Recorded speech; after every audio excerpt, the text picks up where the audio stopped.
blood in the sink wasn't hers. Victoria stood staring at the red droplets sliding down the white porcelain bathroom sink at the hotel, her hands shaking so badly she could barely hold the paper towel. It wasn't her blood, but the metallic taste in her mouth reminded her that she had bitten something, her own lips, so hard they now ached. Outside, in the hallway of the historic Charleston hotel, she could hear her family's laughter as they prepared for the wedding. Sophie's wedding. Her younger sister, the perfect daughter. And she, Victoria Monroe, who had fled Charleston 6 years ago without looking back, had returned. The mirror reflected an image she no longer fully recognized. 32 years old, deep circles under her brown eyes, black hair pulled into a bun so tight it tugged at her temples. The navy blue dress she'd chosen for the ceremony hung from the door hook, conservative to the point of ridiculous. It had taken her 3 weeks to find something that showed nothing. No arms, no cleavage, no personality. Something that said, "I'm only here out of obligation. Don't look at me." But she knew they would look. Everyone would. Because in Charleston, in the Monroe family, no one forgot. Her phone vibrated on the marble counter. A message from her mother. "Have you arrived? Ceremony is at 4. Don't be late, Victoria." All in caps, as if shouting via text was more effective. As if Victoria didn't know perfectly well that being late would be interpreted as defiance, as disrespect, as confirmation that she was still the same selfish person she'd always been. She put away the phone without answering. Outside, Charleston gleamed under the October sun with that golden light she'd missed without ever admitting it. From the bathroom window she could see the church steeples, the cobblestone streets winding between antebellum houses painted in pastels. The city looked like a painting, beautiful and deceptive, hiding everything that had happened on those same streets 6 years ago. Everything she had done, everything she had destroyed. She splashed cold water on her face, trying to calm down. "It's just one day," she told herself quietly. "One damn day. You go in, smile, congratulate Sophie, avoid Mom as much as possible, and leave tomorrow." The plan was simple, clear, safe, a lie. Because her mother hadn't told her something. Something important. Something Victoria had only discovered the night before, when checking the guest list that Sophie had posted on Instagram in a moment of premarital excitement. One name. One last name. 2 words that had stolen her sleep, made her vomit dinner, now caused that blood in the sink because she'd bitten her lips until they bled. Rebecca Ashford.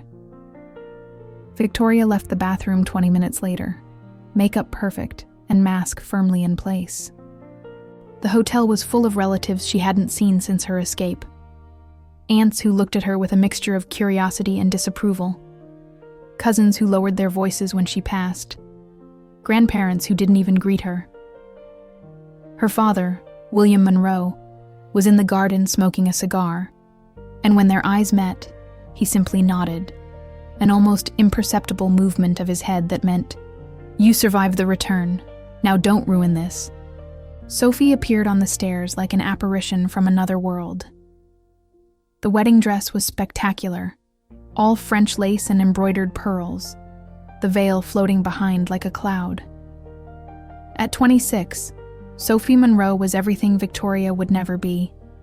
Delicate, smiling, appropriate, the daughter who had stayed, the one who had studied architecture at the College of Charleston, who had gotten a boyfriend in high school and had planned every step of her life with the precision of an architect designing a cathedral. "Vic!" Sophie shouted when she saw her, and ran downstairs with a joy that seemed genuine. She hugged Victoria tightly, smelling of expensive perfume and bridal nerves. "I didn't think you'd come."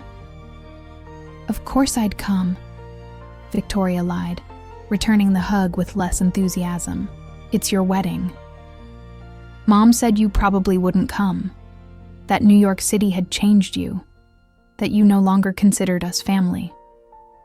Victoria felt the familiar rage bubbling in her stomach. Of course her mother had said that. Margaret Monroe had a special talent for planting seeds of guilt that grew like weeds. "Here I am," she said simply. Sophie studied her with those green eyes she'd inherited from the maternal side of the family, so different from Victoria's dark brown ones. "Are you okay? You look tired. Long trip. Did you come alone?" The question hung in the air like cigarette smoke. Victoria knew exactly what her sister was asking. "Did you bring someone? A partner? A man? Have you finally normalized?" "Alone," Victoria confirmed, and saw the flash of something in Sophie's eyes. Relief? Pity? Satisfaction? "The church is 10 minutes away," Sophie said, changing the subject. "St. Michael's Episcopal. You know the place." Of course she knew it. In Charleston, everyone knew every church, every alley, every square. It was impossible to hide in a city like this. "Is Ethan nervous?" Victoria asked, trying to sound like an interested older sister. Sophie's face lit up in a way that hurt to see. "He's terrified. He forgot the vows at his parents' house. We had to send his brother for them. But he's perfect, Vic. He's so perfect." She paused, then added quietly, "I hope you can find something like that someday." Something like that.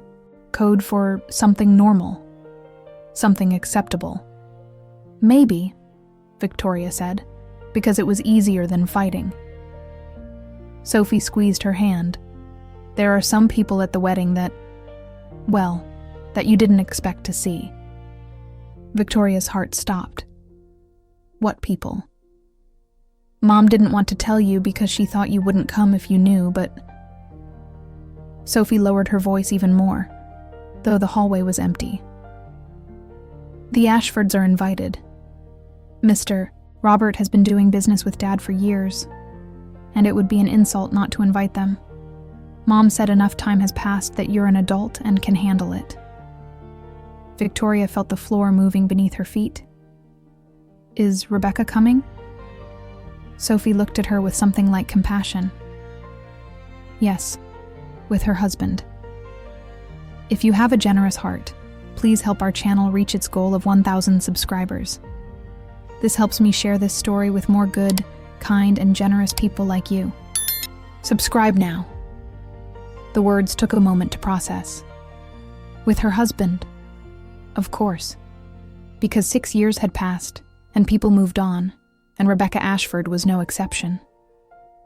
Victoria had spent 6 years avoiding her name on social media, blocking any information about her, building mental walls so high that now they were all crumbling at once. "Vic, are you okay?" Sophie asked, touching her arm. "Yes, fine." Another lie. Victoria was perfecting the art. "What time should I be at the church?" "In an hour. The wedding party needs to arrive earlier." "I'm not in the wedding party." "No, but you're my sister. I want you in the family photos." Family photos. As if they were a normal family. As if they hadn't gone 6 years without really talking. As if last Christmas, when Victoria had called, her mother hadn't hung up after 2 minutes saying, "I have things to do." "I'll be there," Victoria promised. Sophie smiled, kissed her cheek, and ran back upstairs where a group of bridesmaids waited for her with laughter and champagne. Victoria was left alone in the hallway, with the buzz of conversations around her and the weight of the universe on her shoulders. Rebecca, with her husband. She forced herself to go up to her room, to finish getting ready, to put on that conservative dress that made her look like a stranger. While she did her makeup, her hands trembled so much she had to redo her eyeliner 3 times. 6 years ago, Rebecca Ashford had been her entire world, and now she would have to watch her walk into the church at her sister's wedding, on the arm of a man, as if nothing had happened, as if they hadn't destroyed 2 entire families, as if Victoria hadn't had to flee the city in the middle of the night, with her mother screaming, "Never come back," and her father's face twisted with shame, as if the last 6 years hadn't been a desperate attempt to forget. Victoria looked at herself in the mirror. The reflection showed a woman who seemed ready for a funeral, not a wedding. Perhaps that was appropriate, because something was definitely going to die tonight. St. Michael's Episcopal Church rose in downtown Charleston like a testament to the city's colonial past, its white steeple piercing the blue October sky. Victoria arrived by taxi, alone, refusing her father's offer to share the family car. She needed these last minutes of solitude before facing everything. The square in front of the church was full of guests, men in dark suits, women in pastel dresses, children running between adults in their Sunday clothes. Victoria recognized several, childhood neighbors, her parents' friends, people who had watched her grow up and now looked at her as if she were a ghost. She entered through the side door, avoiding the main entrance where photographers were already setting up. The church interior smelled of incense and fresh flowers. White bouquets adorned every pew, and candles flickered in golden candelabras. It was beautiful in a way that hurt. Victoria. The voice froze her in place. She turned slowly, and there he was, Robert Ashford, in his impeccable gray suit and inscrutable expression. Rebecca's father, the man whose house had been the scene of the biggest scandal Charleston had seen in decades. "Mr. Ashford," Victoria managed to say, her voice barely a whisper. He approached, and for one terrible moment, Victoria thought he was going to yell at her, call her a homewrecker, throw her out of the church. But Robert Ashford only studied her with those gray eyes his daughter had inherited. "You look well," he said finally. "New York City suited you." "Thank you. How's work?" The question was so unexpectedly normal that Victoria took a moment to respond. "Good. I work at an art gallery. Nothing exciting." "You were always good with art." Robert Ashford looked toward the altar, where Father Williams was giving instructions to the altar servers. "Rebecca, too. She teaches now at the College of Charleston, art history." Victoria's heart raced. "I didn't know." "She got married 2 years ago, to a good man, Daniel Parker, architect. Sophie's classmate from college, actually. That's how they got the invitation." Each word was like a knife. "They're expecting a baby. 3 months." The world stopped. Rebecca was pregnant. That's wonderful," Victoria managed to say, though each word burned her throat. Robert Ashford looked directly into her eyes.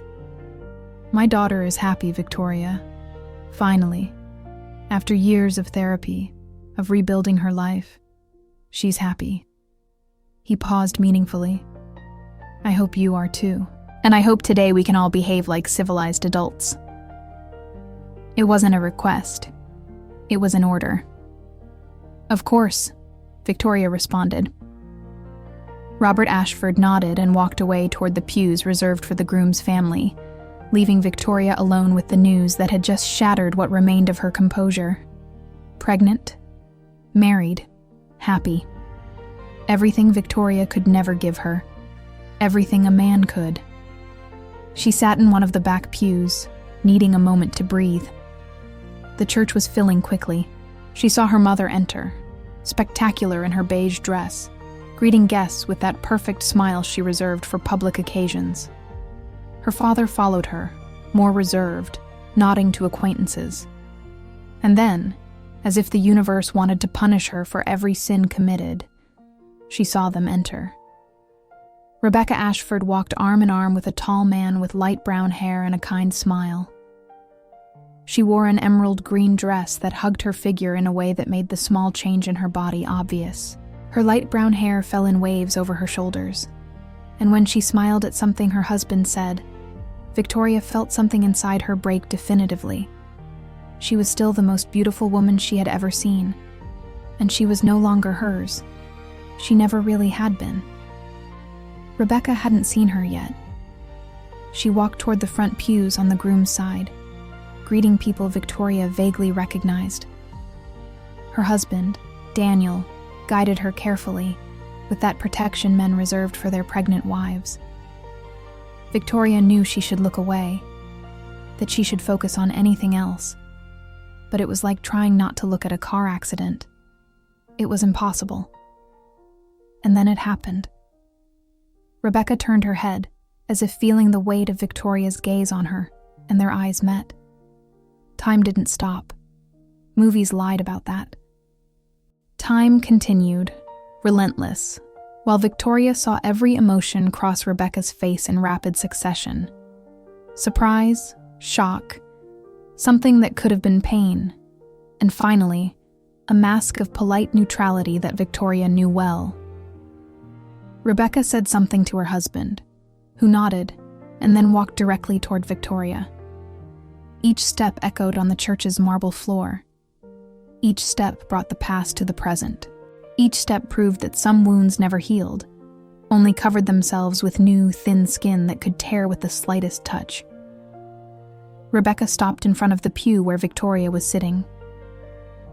"Hello, Victoria," she said, and her voice was exactly as she remembered it. Soft, modulated, with that Charleston accent that had never left despite studying in Atlanta. "Hello, Rebecca." Silence.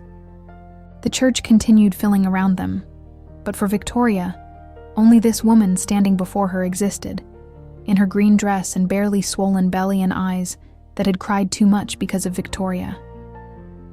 "I didn't know you'd come," Rebecca said finally. "Sophie is my sister." "I know. I just thought that..." She interrupted herself, bit her lower lip, a gesture Victoria had seen 1,000 times. "Never mind." "Congratulations," Victoria said, because she had to. "On the baby." Rebecca's face softened slightly. "Thank you. And on the marriage." "Thank you too." Another silence. Heavier, more loaded. "Daniel seems like a good man," Victoria added, hating herself with every word. "He is." Rebecca looked at her directly. "He makes me happy." "Not like you," hung invisible between them. "I'm glad.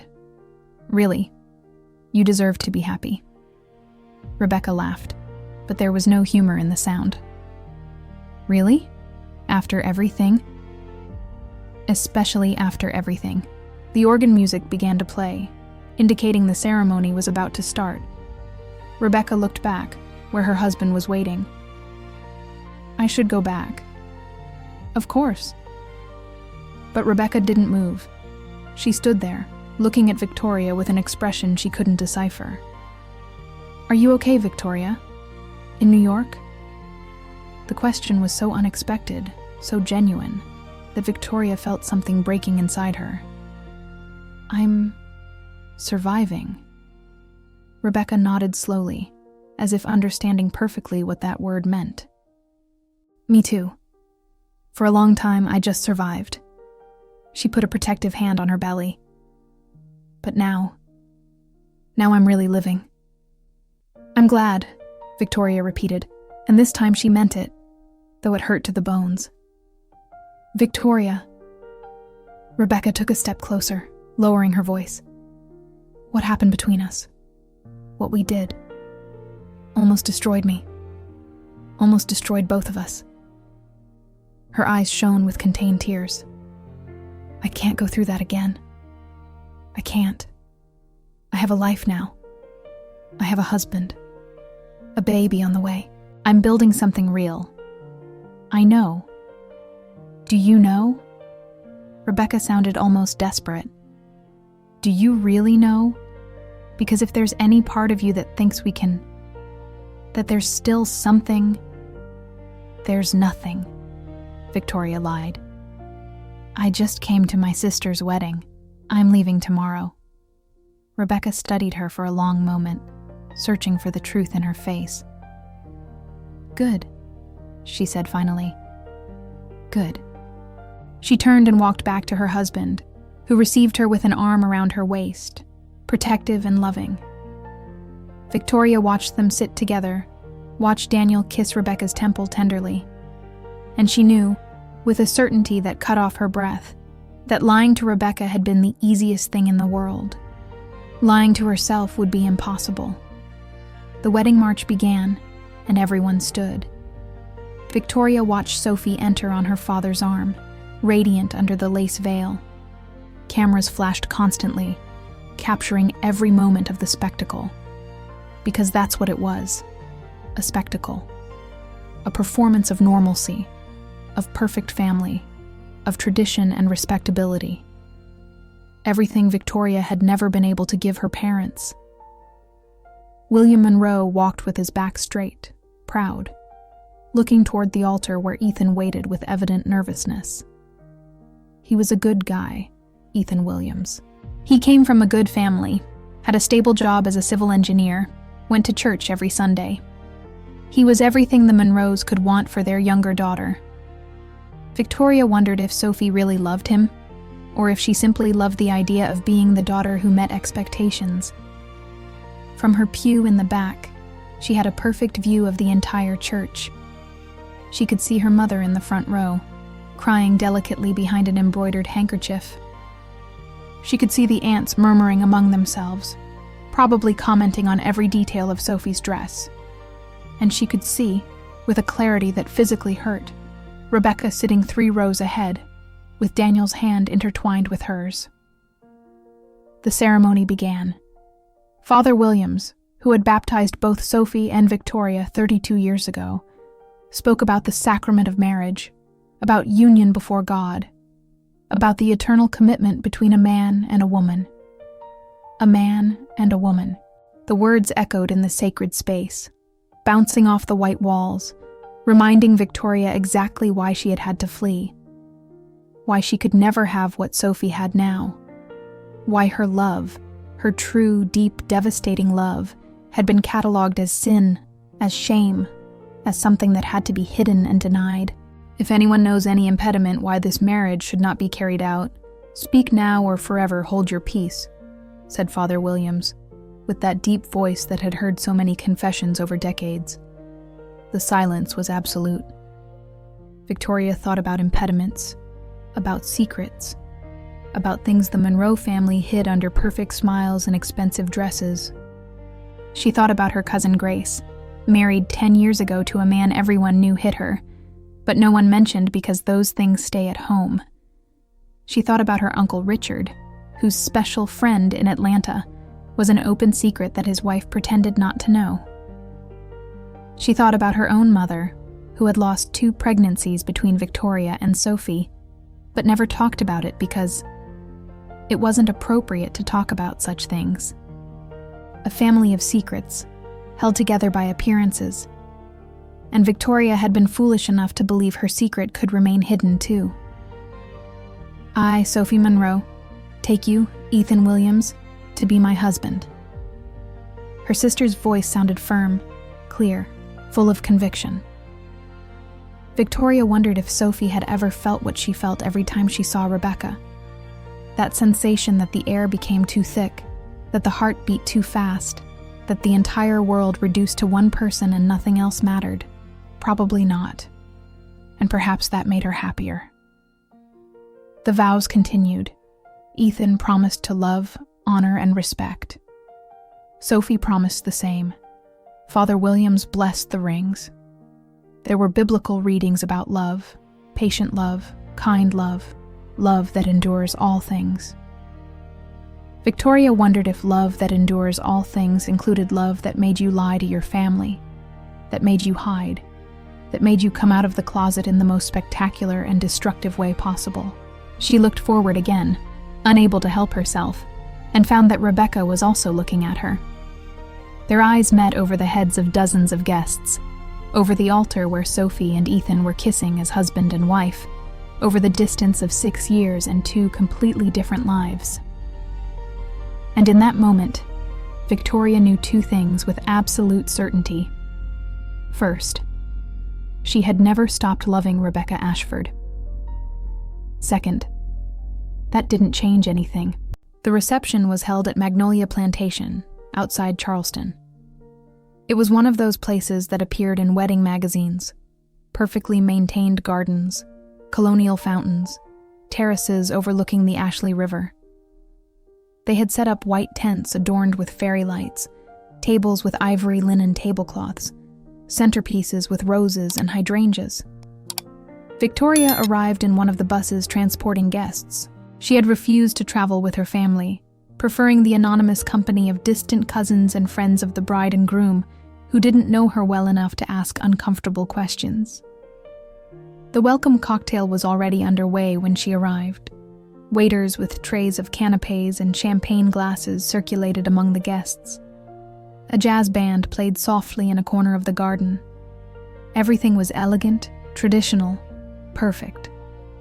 Victoria took a glass of champagne and took refuge near the fountain, away from the center of action.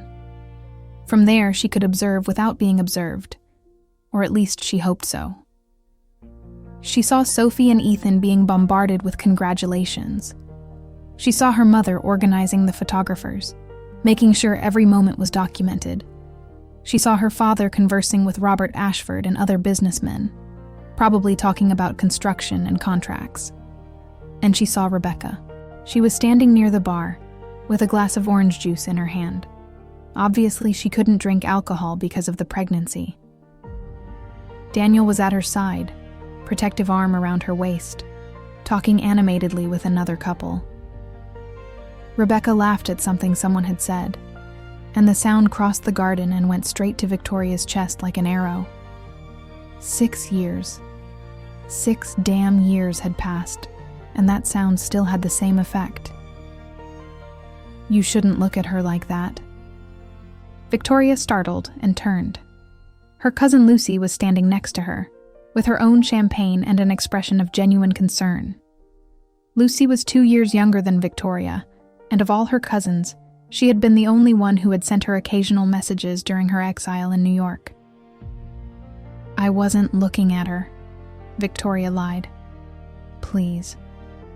Lucy took a sip of her drink. I've known you since you were 3 years old. I can recognize that look. What look? The I want something I can't have look. Lucy sighed. I thought you'd gotten over it. I have. Sure. That's why you have that face like you're at a funeral instead of a wedding. Victoria didn't respond. What could she say? Yes, you're right. I haven't gotten over anything. Every day of the last 6 years has been an exercise in pretending I'm fine when I'm not.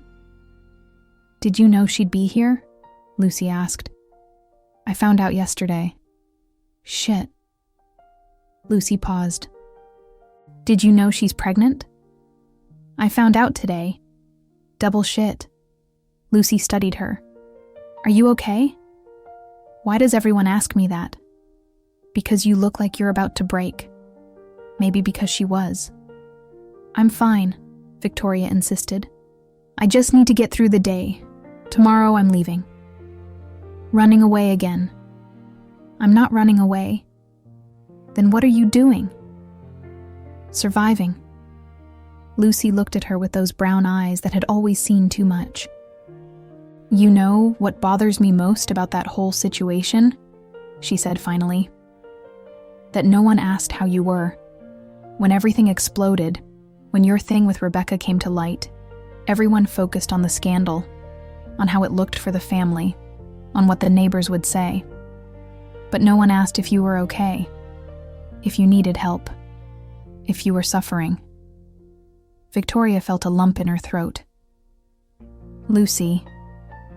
No, let me finish. Her cousin put a hand on her arm. You were my favorite cousin. You were fun, smart, full of life. And then you left, and it was like everyone decided it was easier to pretend you never existed. Aunt Margaret removed all your photos. Your room became the guest room. Even Sophie stopped mentioning you. Sophie was angry. Sophie was scared. I think part of her thought that if she acknowledged what happened to you, she'd have to face her own questions about herself. Lucy shook her head. This family is expert at sweeping things under the rug. I didn't come here to stir up the past. Then why did you come? It was a good question.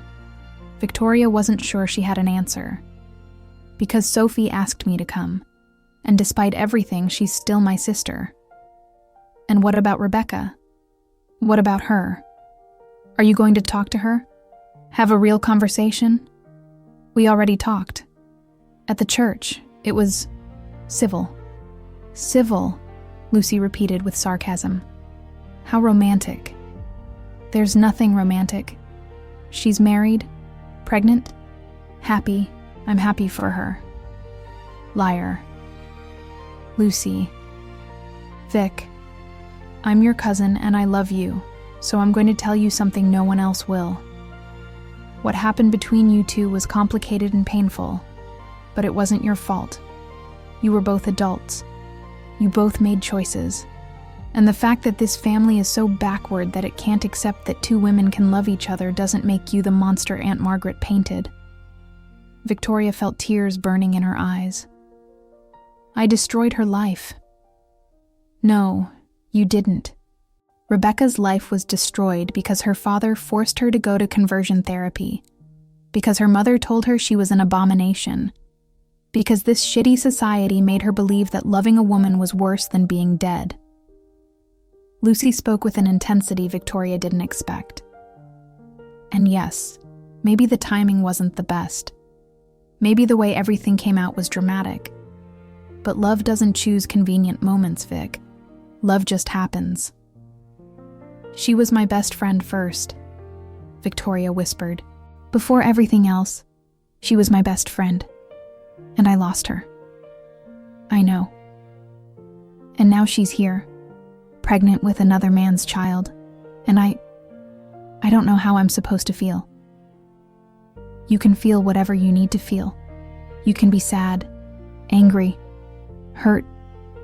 You don't have to pretend you're okay. But I have to get through the day without making a scene. That too. Victoria laughed without humor. You know what's ironic? That I spent 6 years building a life in New York. I have a job I like, a nice apartment, some friends. I've even dated some women. She paused. But none of them is Rebecca. And I hate that after all this time, after everything that happened, she's still the only one who matters. That's not going to change just because you want it to. Then what am I supposed to do? Lucy finished her champagne. Survive today. And tomorrow you go to New York and keep building your life. Eventually, the pain becomes smaller. It doesn't disappear, but it becomes manageable. She looked at her fondly. And who knows, Vic? Maybe in another place, at another time, with another person, you can have what Rebecca has now. But first you have to let her go for real. What if I can't? Then you're going to be miserable the rest of your life. And that would be a terrible waste. Before Victoria could respond, her mother's voice rang out over the garden. Victoria! Victoria Monroe! Come here immediately. The two cousins exchanged a look. Shit, Lucy muttered. The boss is looking for you. Victoria sighed and walked toward where her mother was standing, near the plantation's main entrance. Margaret Monroe looked impeccable in her beige dress and pearls, but her expression was pure irritation.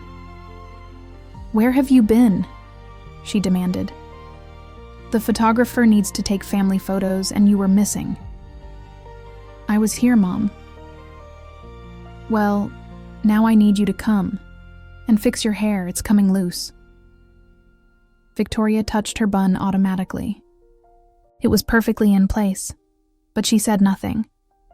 She followed her to where the photographer had set up his equipment, near a particularly photogenic colonial fountain.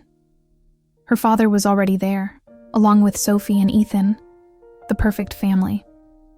Where did you find her? William Monroe asked. Hiding by the fountain, as always, her mother responded acidly. Some habits never change. Victoria gritted her teeth but didn't respond. The photographer organized them. The bride and groom in the center, Sophie's parents on one side, Ethan's parents on the other. Victoria was pushed to one end, almost out of the frame. Smile, the photographer ordered. Click, flash, another photo for the family album, another perfectly captured lie. Now, just the Monroe family, said the photographer. Ethan's parents stepped away. Victoria moved closer, though every muscle in her body screamed to get away. Victoria, stand up straight, her mother ordered. And smile. You look like someone killed your dog. Because someone killed something, Victoria thought, but smiled for the camera. More clicks, more flashes. Beautiful, said the photographer. Now just the sisters. Sophie took Victoria's arm and pulled her closer. To the photographer, to the watching guests, they looked like two happy sisters celebrating together. No one could see the tension in Victoria's shoulders, or the way Sophie was gripping her arm with a little more force than necessary. Thank you for coming, Sophie whispered, while the photographer adjusted his lens. I know it wasn't easy. It's your special day. Still, Sophie looked at her. I know seeing Rebecca must be... I'm fine. You don't have to pretend with me, Vic. But that was precisely the point. She did have to pretend. She had to pretend with everyone, all the time, because the alternative was to fall apart, and she couldn't afford that luxury. Just take the photos, Victoria said. Your husband is waiting for you. Sophie studied her for one more moment, then nodded and returned to Ethan. More photos. The couple kissing. The couple with his family. The couple with her family. The couple alone, against Charleston's golden sunset. Victoria slipped away as soon as she could. Dinner was a 4-course event served at assigned tables. Victoria discovered, with horror, that she had been seated at table 8, not with her immediate family, but with distant cousins and her parents' acquaintances. A filler table. A table for people who had to be invited out of obligation, but weren't really important. She was between a great-uncle who was half-deaf and a friend of her mother's, who wouldn't stop asking why she hadn't brought a boyfriend to the wedding. I'm just very busy with work, Victoria explained for the 3rd time. Oh, honey, but work won't keep you warm when you're old, the woman laughed, as if it were the wisest advice in the world. Victoria took a large sip of wine. From her table, she had a direct view of the head table, where Sophie and Ethan reigned as the monarchs of the night. And beyond that, at table 6, was Rebecca. She watched her during dinner, hating herself for doing it, but unable to stop. She saw how Rebecca delicately tasted each dish, obviously being careful with what she ate because of the pregnancy. She saw how Daniel wiped a spot of sauce from the corner of her lips with his napkin, a gesture so intimate that Victoria had to look away. She saw how Rebecca laughed, conversed, touched her husband's arm with marital familiarity. And she saw, just for a second, how Rebecca also looked at her. The speeches began after dessert. Ethan's father spoke about the responsibility of marriage. Sophie's mother cried while telling stories of when Sophie was little. Ethan's best man made jokes that bordered on inappropriate, but made everyone laugh. And then, it was William Monroe's turn. Victoria watched her father walk to the microphone with his glass of whiskey in hand. He was a man of few words normally, but weddings required certain rituals. I want to thank everyone for being here tonight, he began, to celebrate the union of my daughter Sophie with Ethan. He looked at the couple with genuine affection. Sophie has always been my pride. Since she was a child, I always knew she would do great things, that she would be a good wife, a good mother someday, that she would honor our family. Victoria felt each word like a stab. My pride. Not my daughters are my pride. Just Sophie. In these difficult times, William Monroe continued, it's comforting to see that some values remain important. Family, tradition, respect. He paused. Sophie understands that. She's always understood it.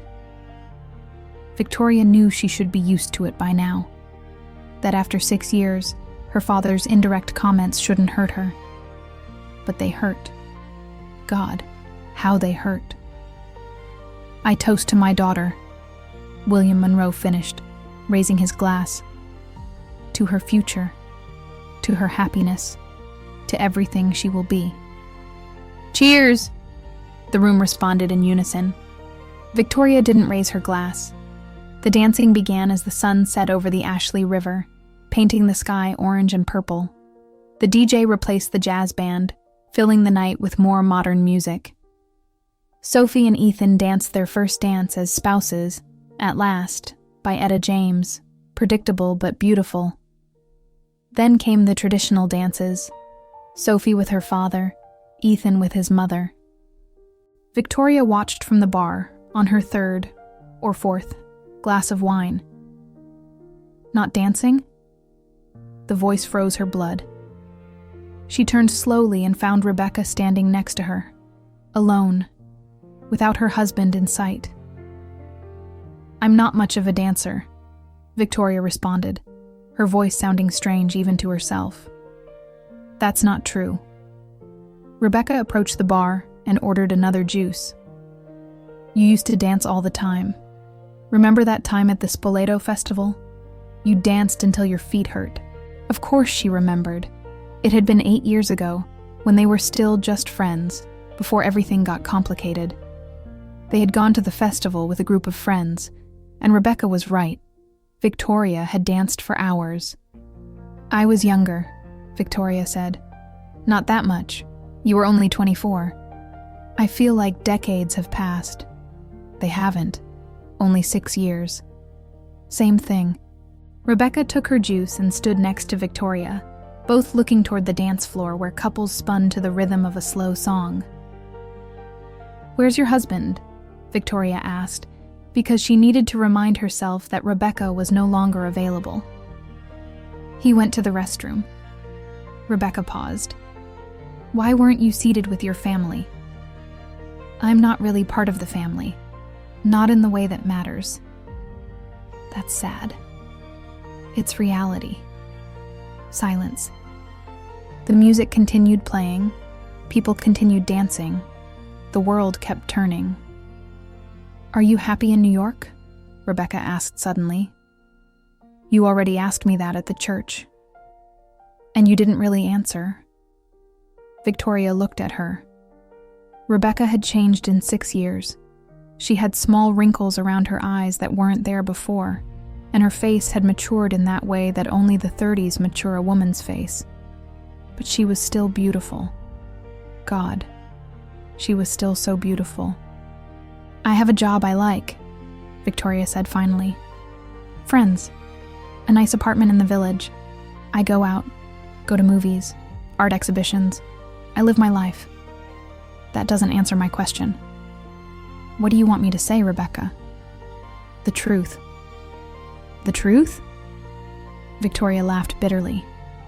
The truth is that every day I wake up and have to remind myself that I did the right thing by leaving.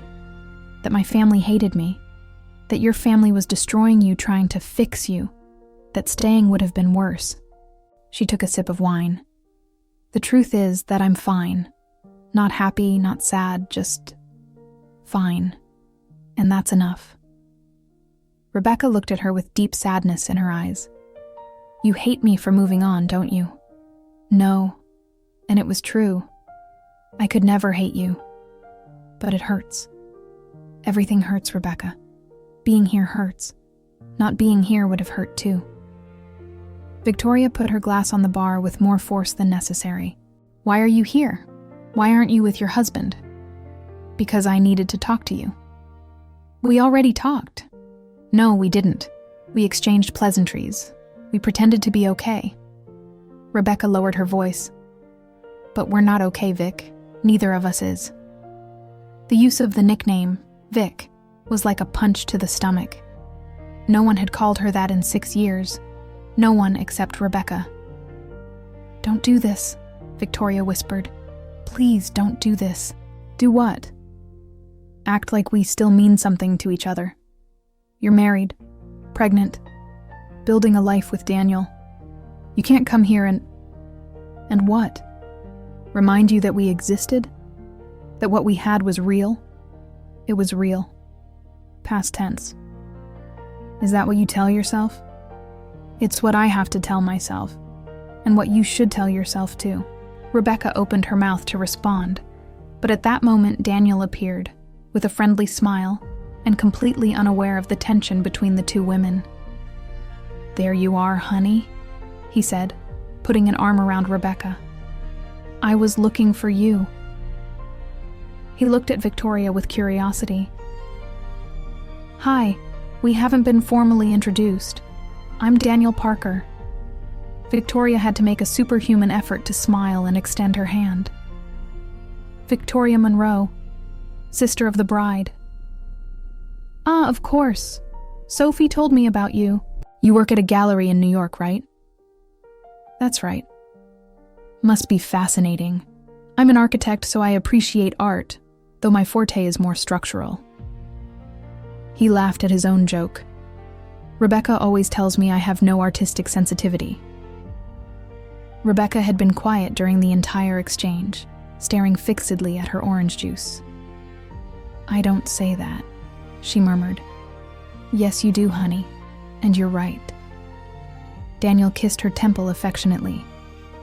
"That's why she's the art history professor, and I'm the one building boring buildings." Victoria felt that every second of this conversation was exquisitely designed torture. "Well, I'll leave you two," she said, starting to retreat. "Enjoy the party." "Wait," Rebecca said suddenly, and both Victoria and Daniel looked at her surprised. "I wanted to ask you something about an artist for my class." It was an obvious lie, but Daniel didn't seem to notice. "Oh, sure," he said. "I'll leave you to talk about art things I won't understand. I'm going to find the guys from college." He kissed Rebecca again.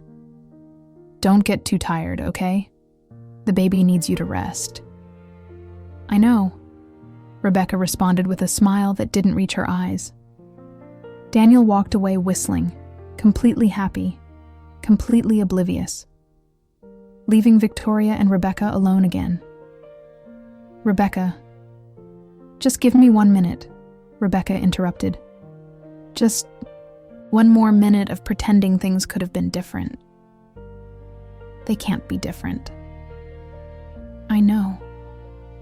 Rebecca blinked, and Victoria saw tears shining in her eyes. "Believe me, I know.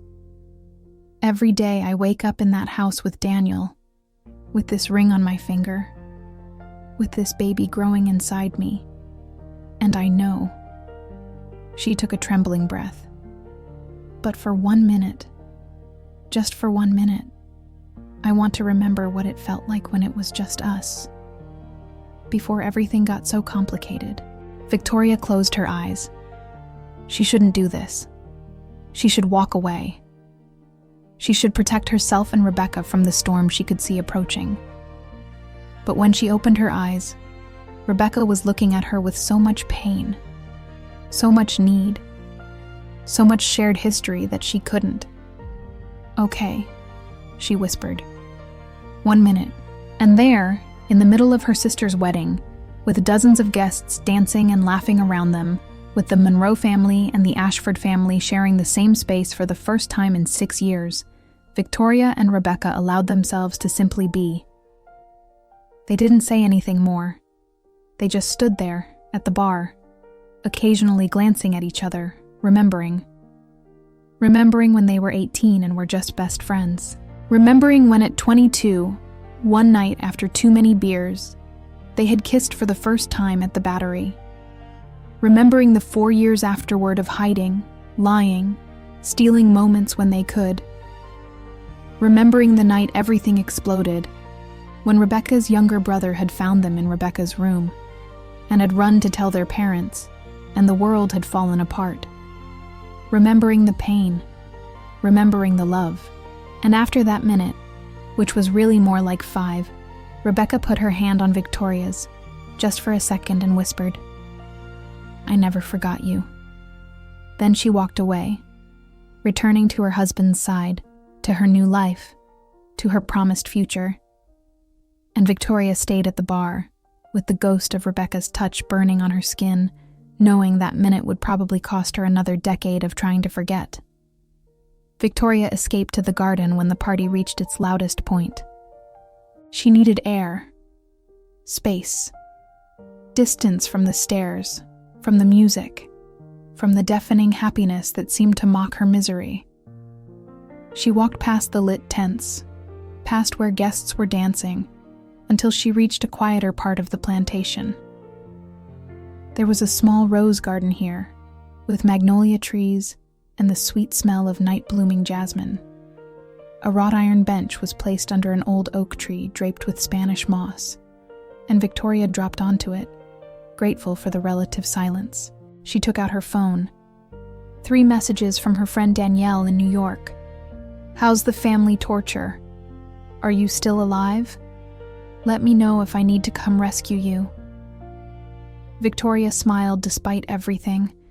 Danny was the only person in her current life who knew the whole story, the only one who didn't judge her. "Surviving," she wrote back.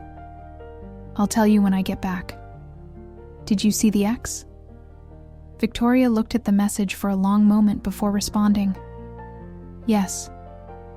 And nothing. She's married, pregnant, happy. You. I'm drinking too much wine and hiding in a garden. Sounds like a normal Saturday for you." Despite everything, Victoria laughed. Danny had that effect. "I'm coming back early tomorrow. Want to meet?" "Obviously. Brunch at the Smith and you tell me everything." Victoria put away her phone and sat in the darkness, listening to the distant music and the murmur of the party. She should go back. She should fulfill her role as older sister, congratulate more people, pretend everything was fine. But she couldn't move. "May I sit?" Victoria almost jumped off the bench. She turned and saw Rebecca standing a few meters away, barely visible under the moonlight filtering through the oak leaves. "Did you follow me? I saw you leave. I thought maybe you wanted company. Or maybe I thought I wanted company. I'm not sure." "Where's Daniel?" "Dancing with his mother." Rebecca approached slowly.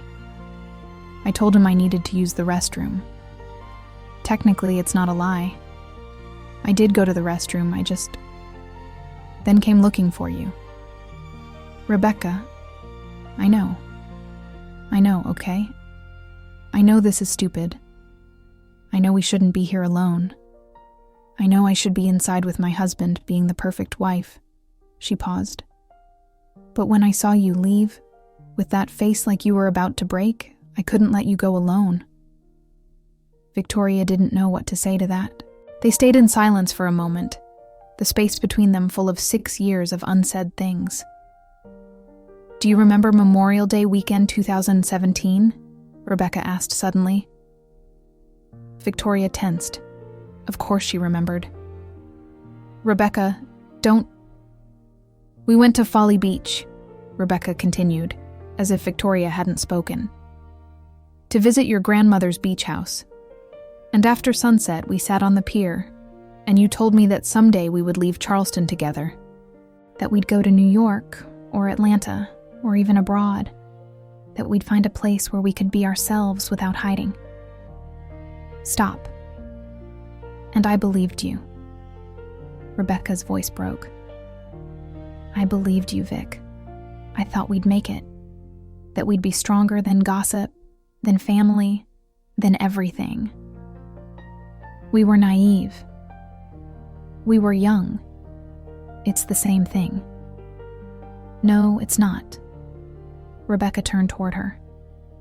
Being young is having hope. Being naive is not seeing the obstacles.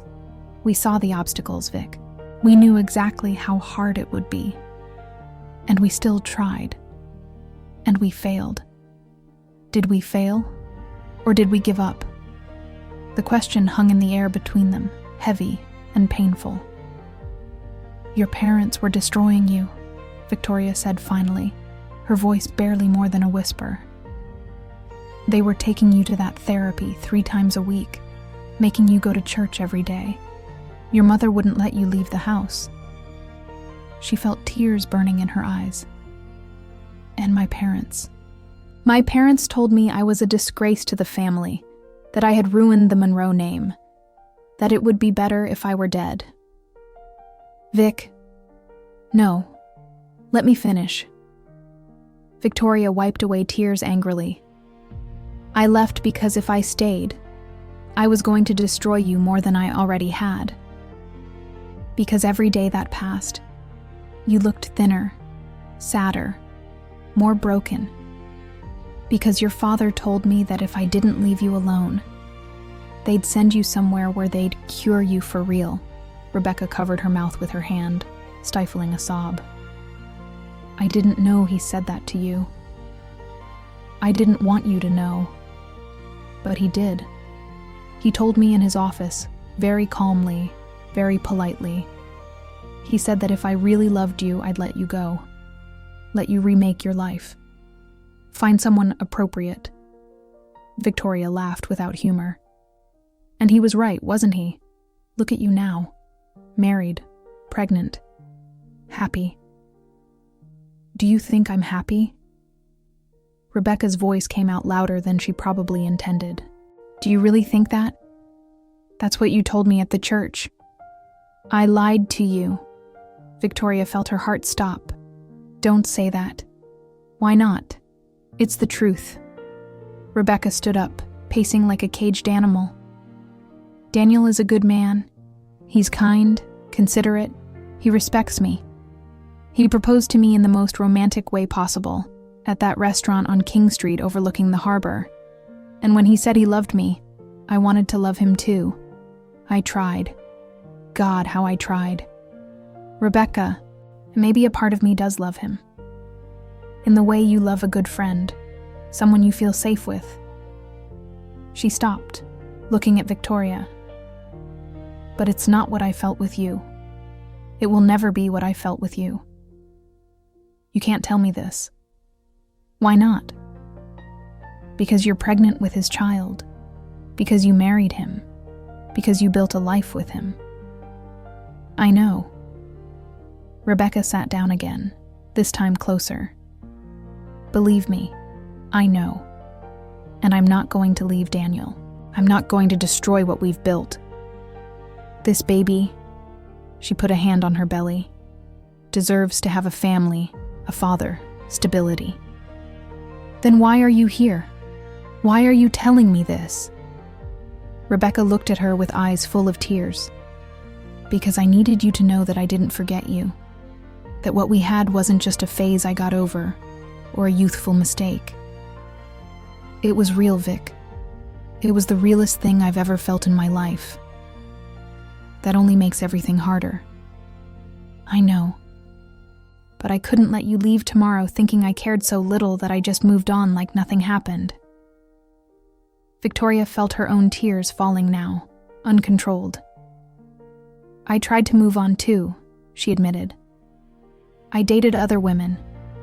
Met someone in New York, Laura. She was smart, funny, beautiful.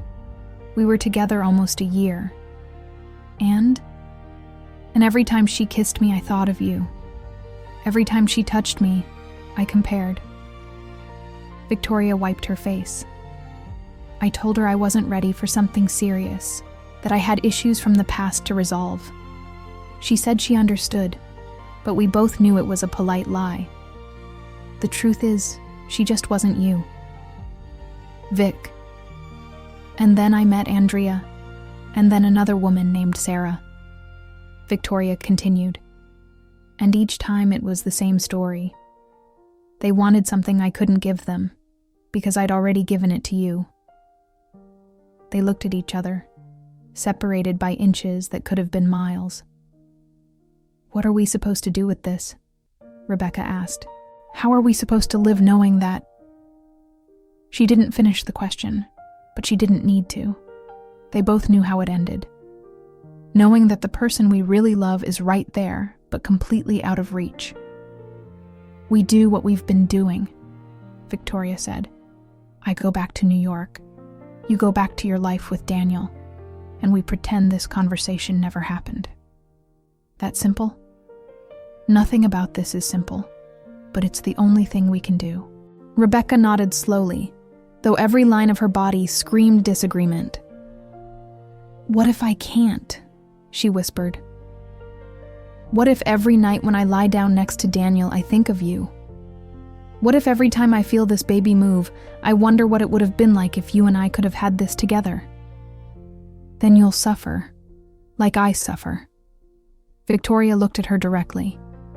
"But we'll do it separately, because together we'd only destroy each other again." "I'm already destroyed, Vic." "No, you're not. You're building something. A family, a life." Victoria stood up. "And I'm not going to be the reason that falls apart."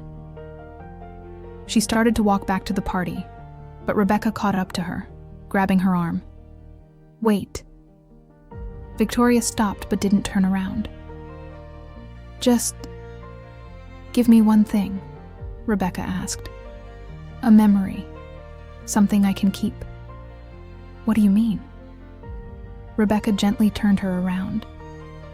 They were so close now that Victoria could see every detail of her face under the moonlight, the freckles on her nose, the eyelashes wet with tears, the lips she had kissed hundreds of times. "A dance," Rebecca said. "We never danced in public. We always had to hide. But now, here, where no one's watching, could we dance? Just once?" It was a terrible idea. Dangerous. Self-destructive. "Rebecca, please, just one song. And then I swear I'll go back to Daniel, and you can go back to New York, and we never have to do this again."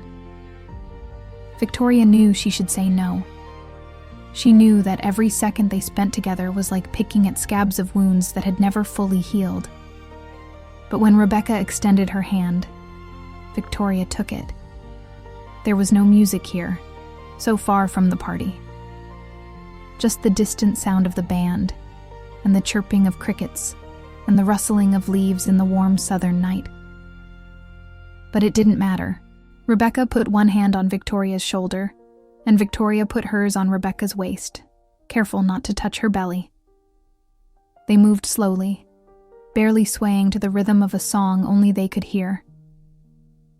"I missed you so much," Rebecca whispered against Victoria's hair.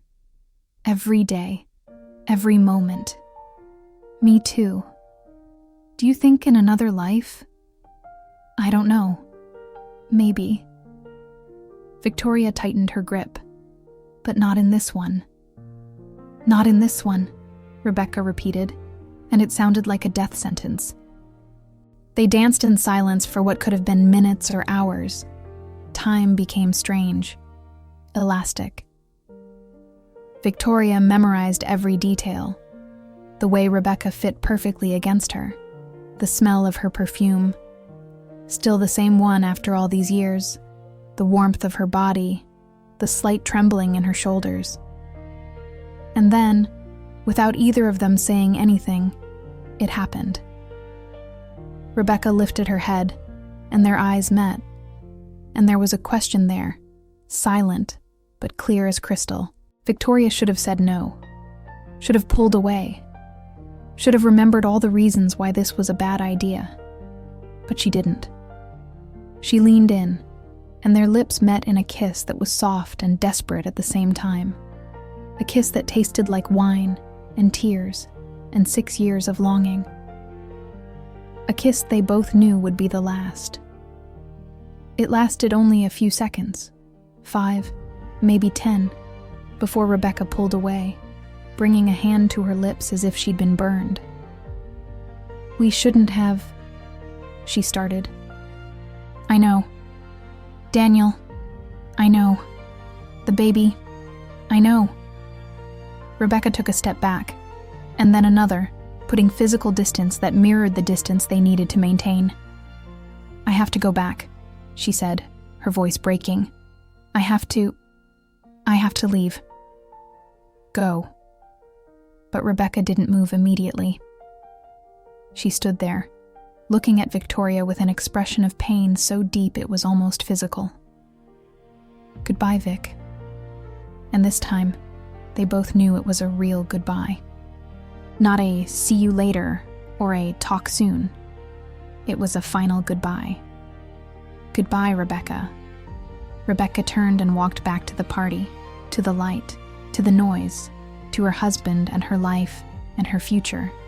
And Victoria stayed in the dark garden, with her lips still burning with the ghost of the last kiss, knowing she had just committed the most beautiful mistake of her life. Again. Victoria didn't return to the party immediately.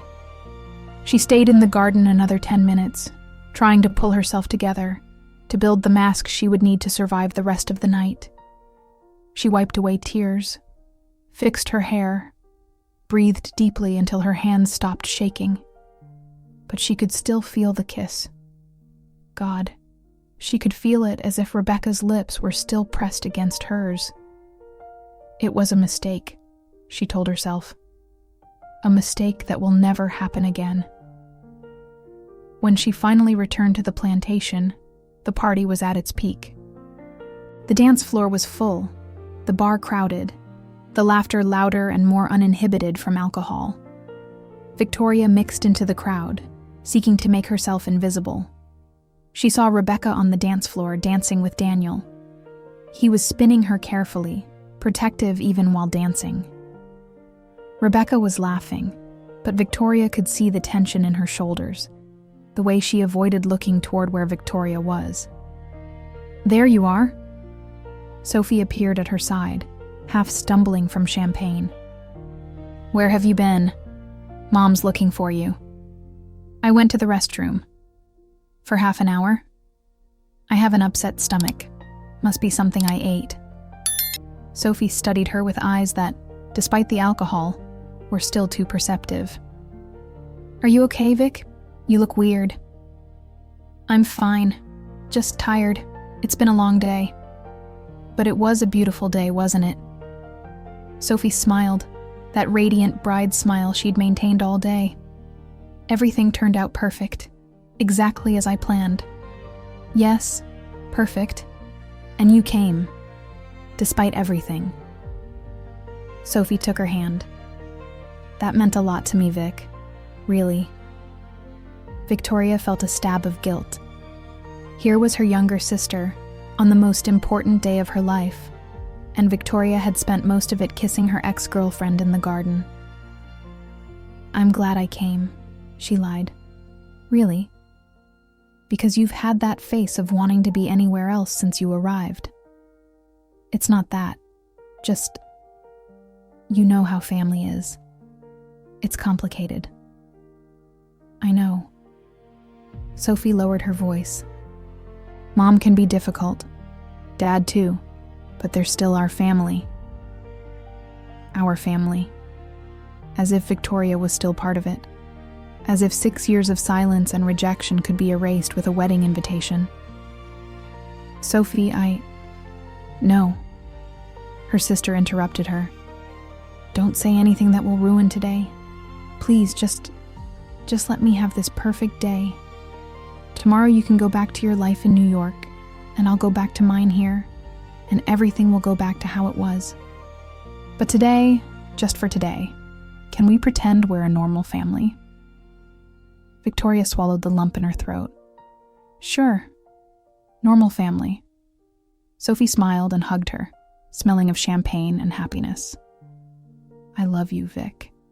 Even if I don't say it much, I love you. I love you too. And it was true. Despite everything, the distance, the silence, the differences that could never be reconciled, Victoria loved her younger sister, She wanted her to be happy. She wanted her to have everything Victoria could never have. Sophie walked away to greet more guests, leaving Victoria alone again. She looked toward the dance floor and saw that Rebecca and Daniel were no longer there. She searched for them with her eyes, an impulse she hated but couldn't control, and found them at a table off to the side, talking with other friends. Daniel had his arm over the back of Rebecca's chair. Rebecca had a hand on her belly in that protective gesture pregnant women instinctively made. They looked good together. They looked normal. They looked like a couple building a future. And Victoria was the idiot who had just kissed her and put all of that at risk. Victoria Monroe. The voice made her blood freeze. She turned slowly and found her mother standing in front of her, with that expression Victoria knew too well. The expression of, "You did something wrong and I'm about to let you know. Mom, I need to talk to you, in private." It wasn't a request. Margaret Monroe walked toward the interior of the plantation house, and Victoria had no choice but to follow her. She led her to a small room that was probably an office or library, far from the noise of the party. As soon as she closed the door, her mother turned to her. "Where were you?" "What?" "A while ago. You disappeared for over half an hour. Where were you?"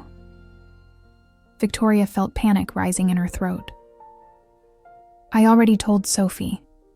I was in the restroom. I felt sick to my stomach." "Don't lie to me." Her mother took a step closer. "I saw you go out to the garden, and 5 minutes later, I saw Rebecca Ashford go out too." The world stopped. "Mom, it's not what you think."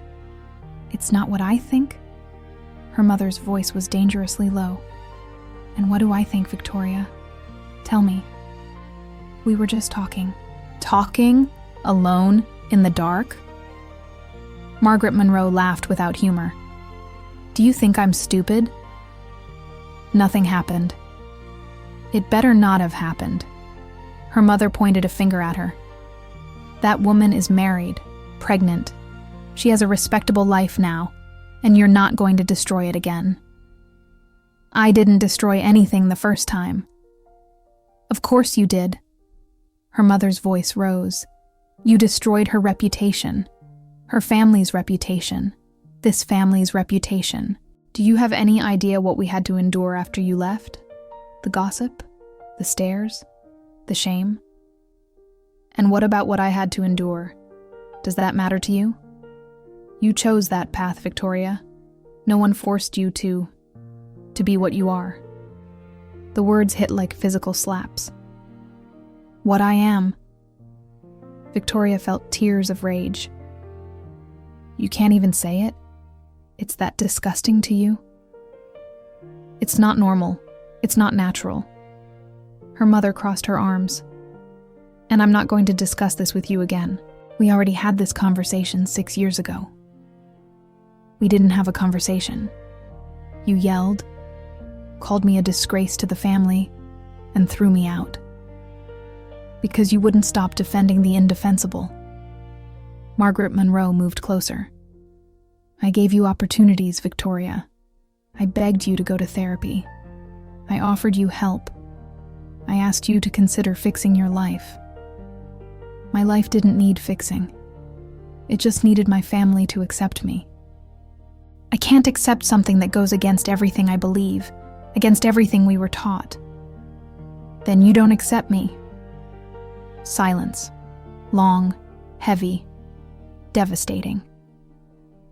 "No," her mother said finally. "I suppose I don't." Victoria felt as if something inside her broke definitively. She had known this, of course. She had known it since she was 17 and had begun to understand who she really was. But hearing it so directly, so coldly, still hurt. "Then why did you invite me to the wedding?" "It wasn't me. It was Sophie. She insisted. She said it wouldn't be the same without you." Her mother sighed. "And your father and I agreed because it's her special day. but don't think that means things have changed between us. Crystal clear. Good. Margaret Monroe smoothed her dress. Now, listen to me well. You can stay the rest of the night. You can smile in the photos. You can pretend we're a happy family so Sophie has her nice memories. But tomorrow you leave, and I don't expect to see you again until you've decided to live an appropriate life. An appropriate life? You mean a lie? I mean a normal life. With a man. With children. With respectability. That's never going to happen. Then I suppose this is the last time we'll see each other. The words floated in the air between them like toxic smoke. Victoria wanted to scream. She wanted to cry. She wanted to make her mother understand that she hadn't chosen to be this way, that it wasn't something she could simply decide to change, that love didn't work that way. But she knew it would be useless. "Are you done?" Victoria asked, her voice dangerously calm. "Yes, but one more thing." Her mother approached until they were face to face. "Stay away from Rebecca Ashford. That girl finally found peace. Finally has a chance to be happy.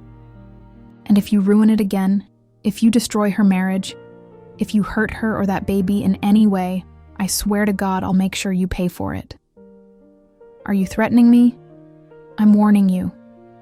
Her mother opened the door. "Now go back to the party. Smile. Act like this conversation never happened. And tomorrow, leave Charleston and don't come back." She left the room, leaving Victoria alone with her tears and broken heart. Victoria didn't return to the party immediately. She stayed in that room for 15 minutes, crying silently, trying to process what had just happened. It wasn't a surprise, really. Her mother had always made her position clear.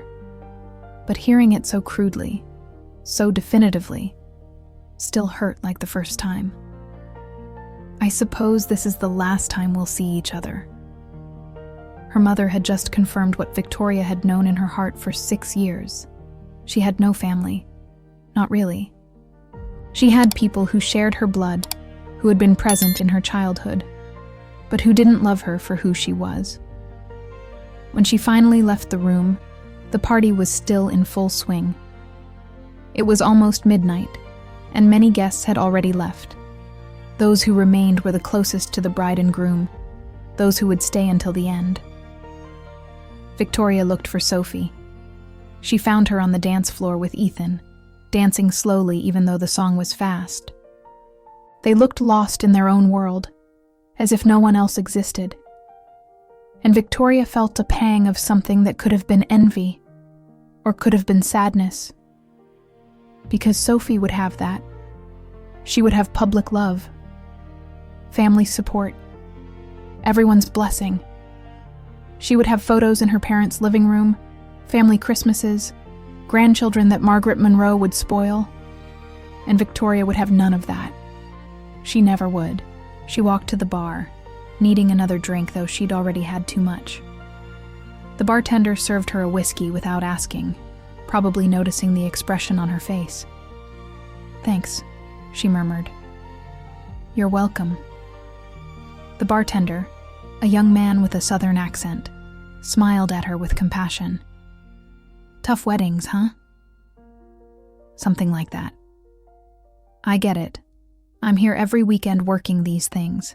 There's always someone having a hard time." He leaned closer. "Want some advice from someone who sees a lot of weddings?" "Sure. Family is complicated. Sometimes the family we choose is better than the family we got." Victoria looked at him, surprised by the unexpected depth. "That's surprisingly wise. My husband told me that when my family didn't come to our wedding. He said this casually, as if it were the most normal thing in the world. It hurt, I'm not going to lie, but we had a beautiful wedding anyway, surrounded by people who really loved us." "And your parents?" "Haven't seen them in 3 years." He shrugged.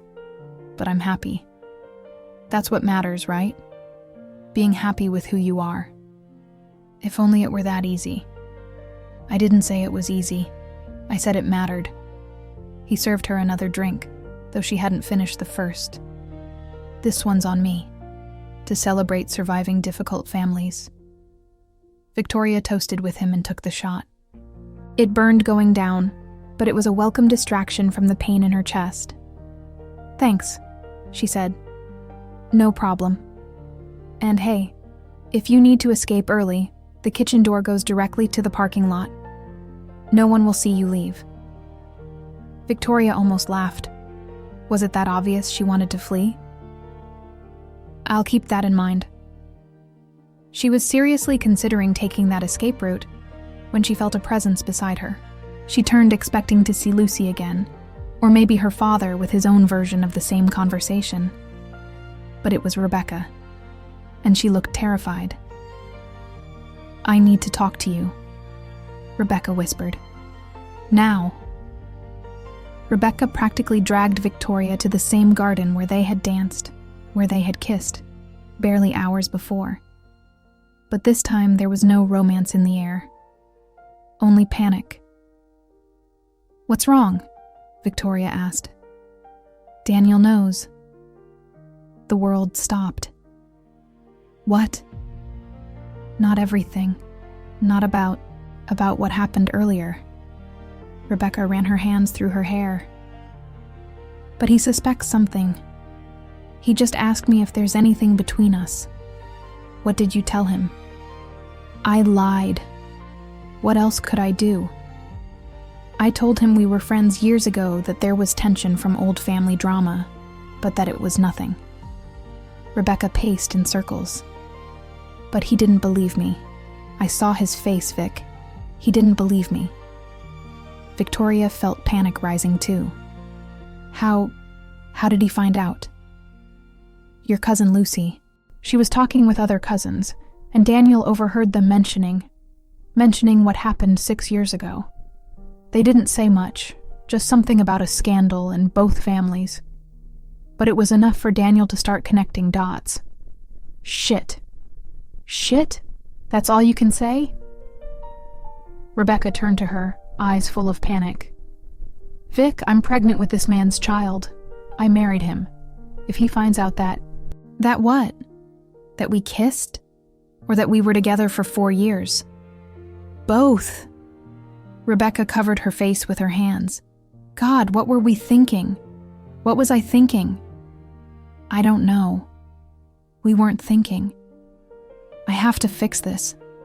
I have to convince him there's nothing. And how do you plan to do that? I don't know.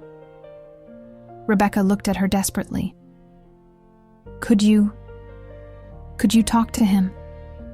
Tell him we're just old friends? That there's nothing between us? Victoria laughed without humor. You want me to lie to your husband? The husband you're pregnant with? After we just kissed? We shouldn't have kissed. But we did.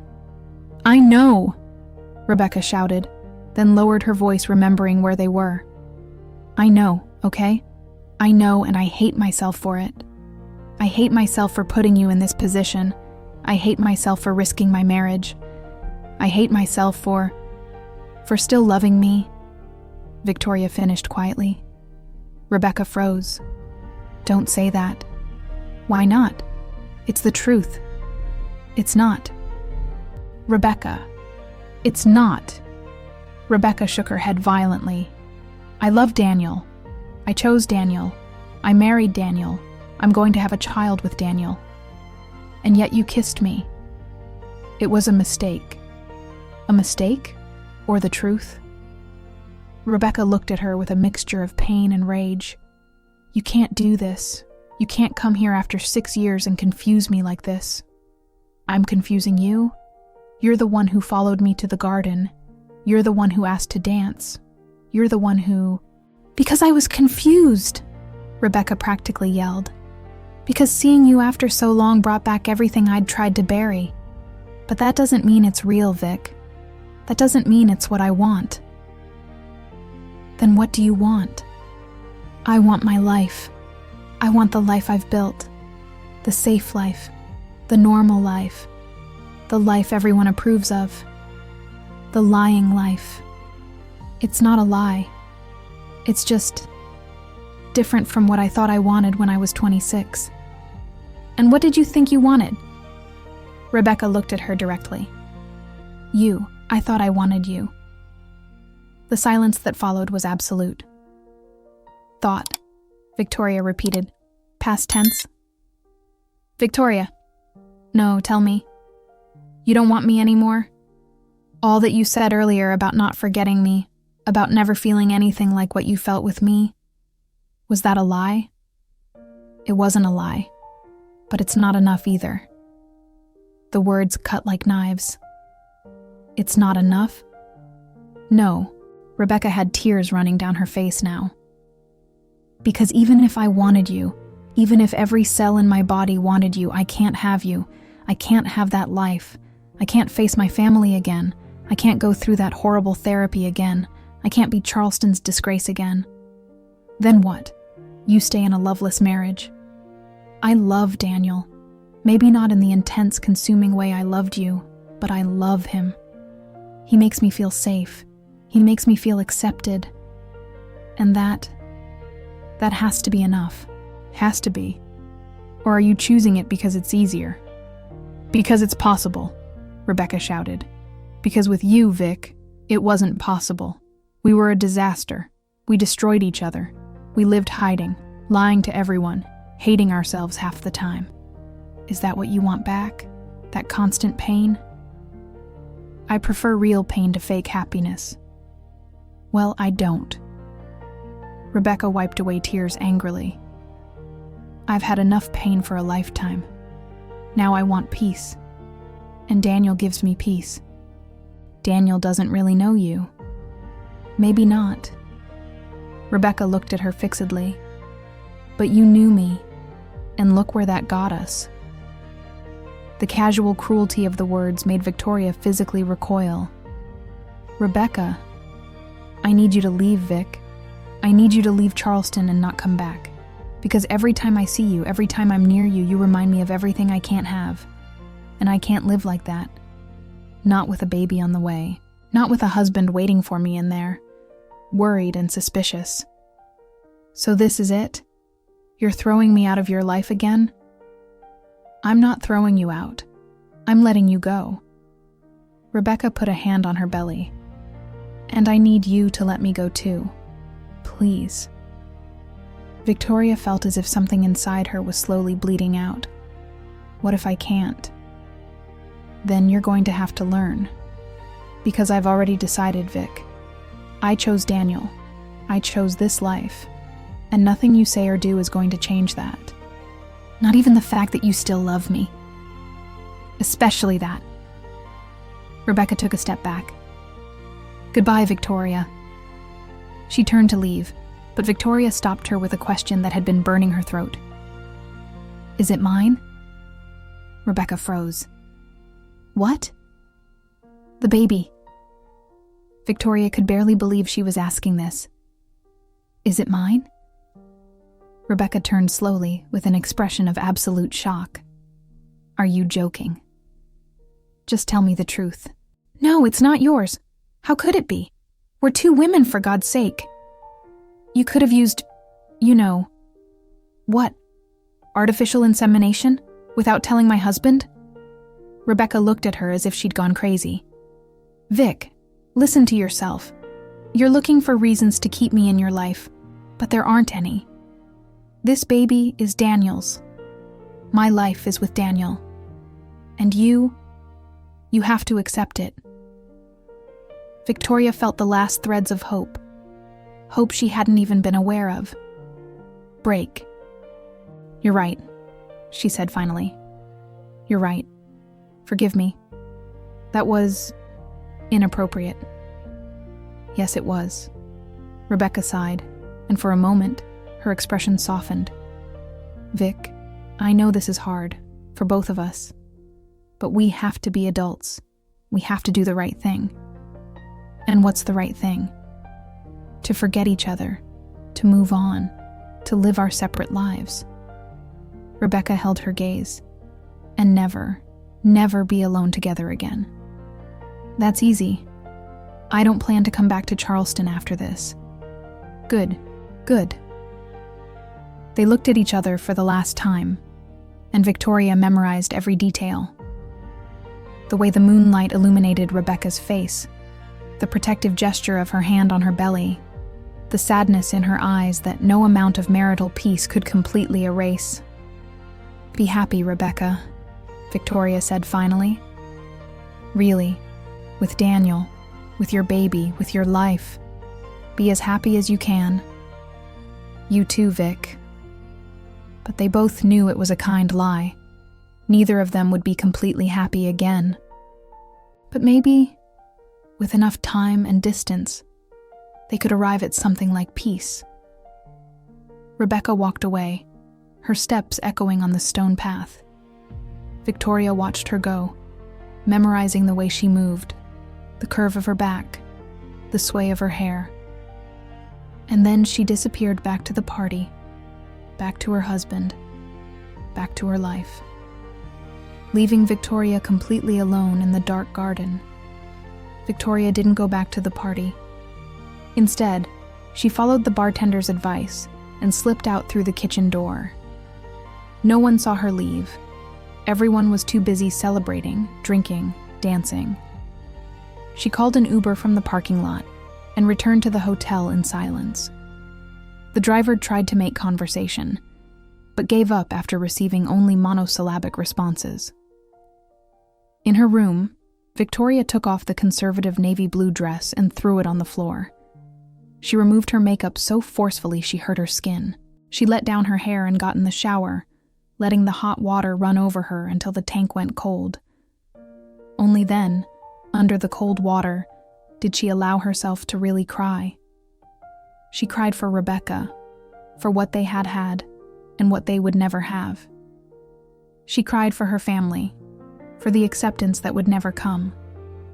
She cried for herself, for the loneliness that seemed to be her destiny. She cried until she had no more tears left, until her body was numb and her throat hurt. When she finally got out of the shower, it was past 1 a.m. The wedding was probably still going. These things always lasted until dawn. Victoria pulled out her suitcase and started packing. Her hands moved on autopilot, folding clothes, storing shoes, closing zippers. She changed her bus ticket to the first available in the morning, 5:30. She'd arrive in New York before 2 p.m, and she'd never have to come back to Charleston again. She lay in bed, but sleep didn't come. Every time she closed her eyes, she saw Rebecca, her smile, her tears, her hand on the belly where another man's child grew. At 3 a.m, her phone vibrated. A message from Sophie. "Where are you? Ethan and I already left for the hotel, but Mom says she can't find you." Victoria wrote back, "I didn't feel well. I went back to the hotel early. Congratulations again. May you be very happy." There was no response. Sophie was probably too busy starting her honeymoon to worry about her problematic older sister. At 4, Victoria got up and got dressed. Jeans, a simple t-shirt, sneakers, the armor of anonymity she wore in New York.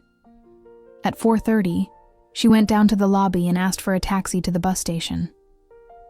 At 4:45, she was sitting in the Greyhound terminal, with terrible coffee in one hand and her suitcase at her feet, waiting for the bus that would take her back to her real life.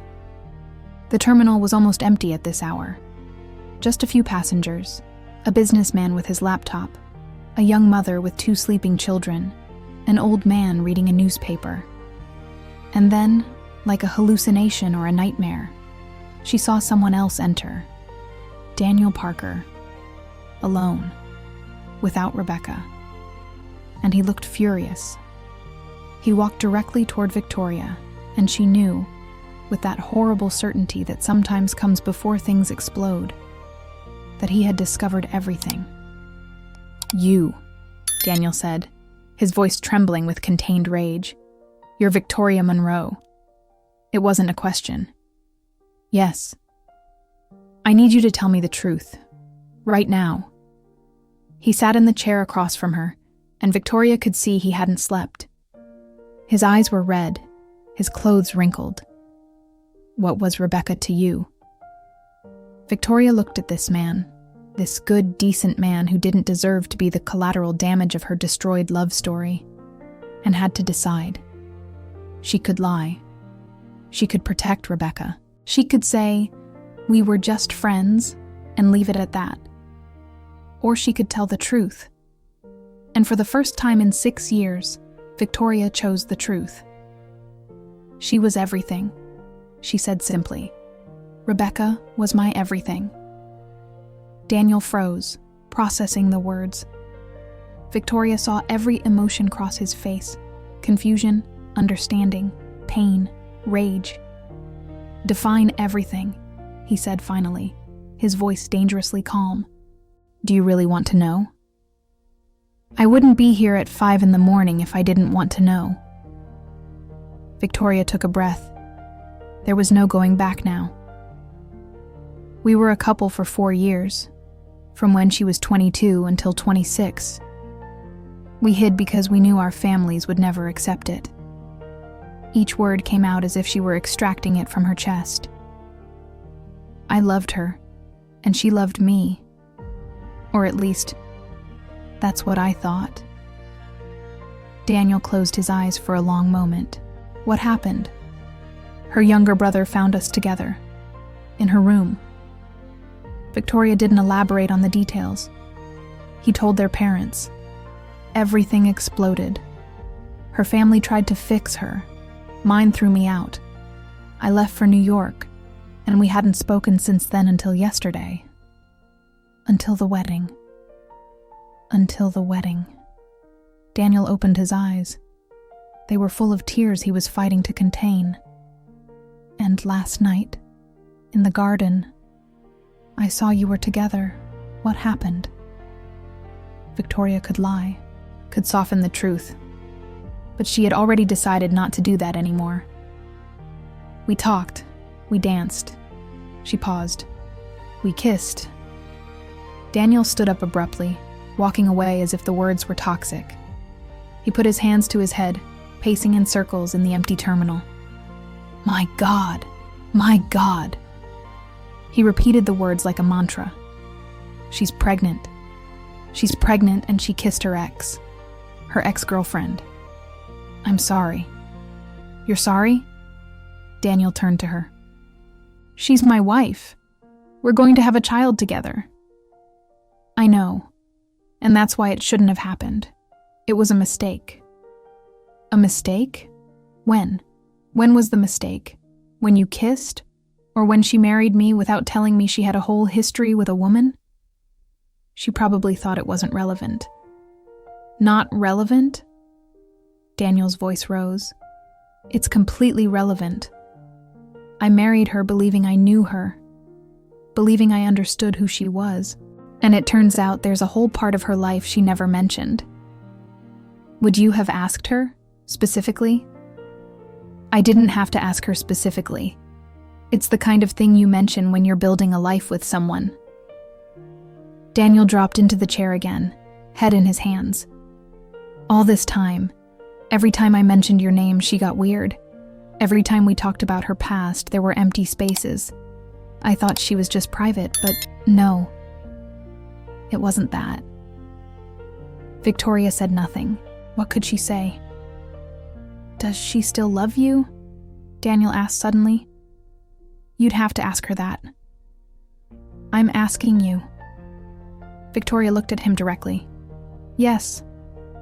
I think part of her still loves me, but she also loves the life she has with you, the security, the acceptance, the normalcy.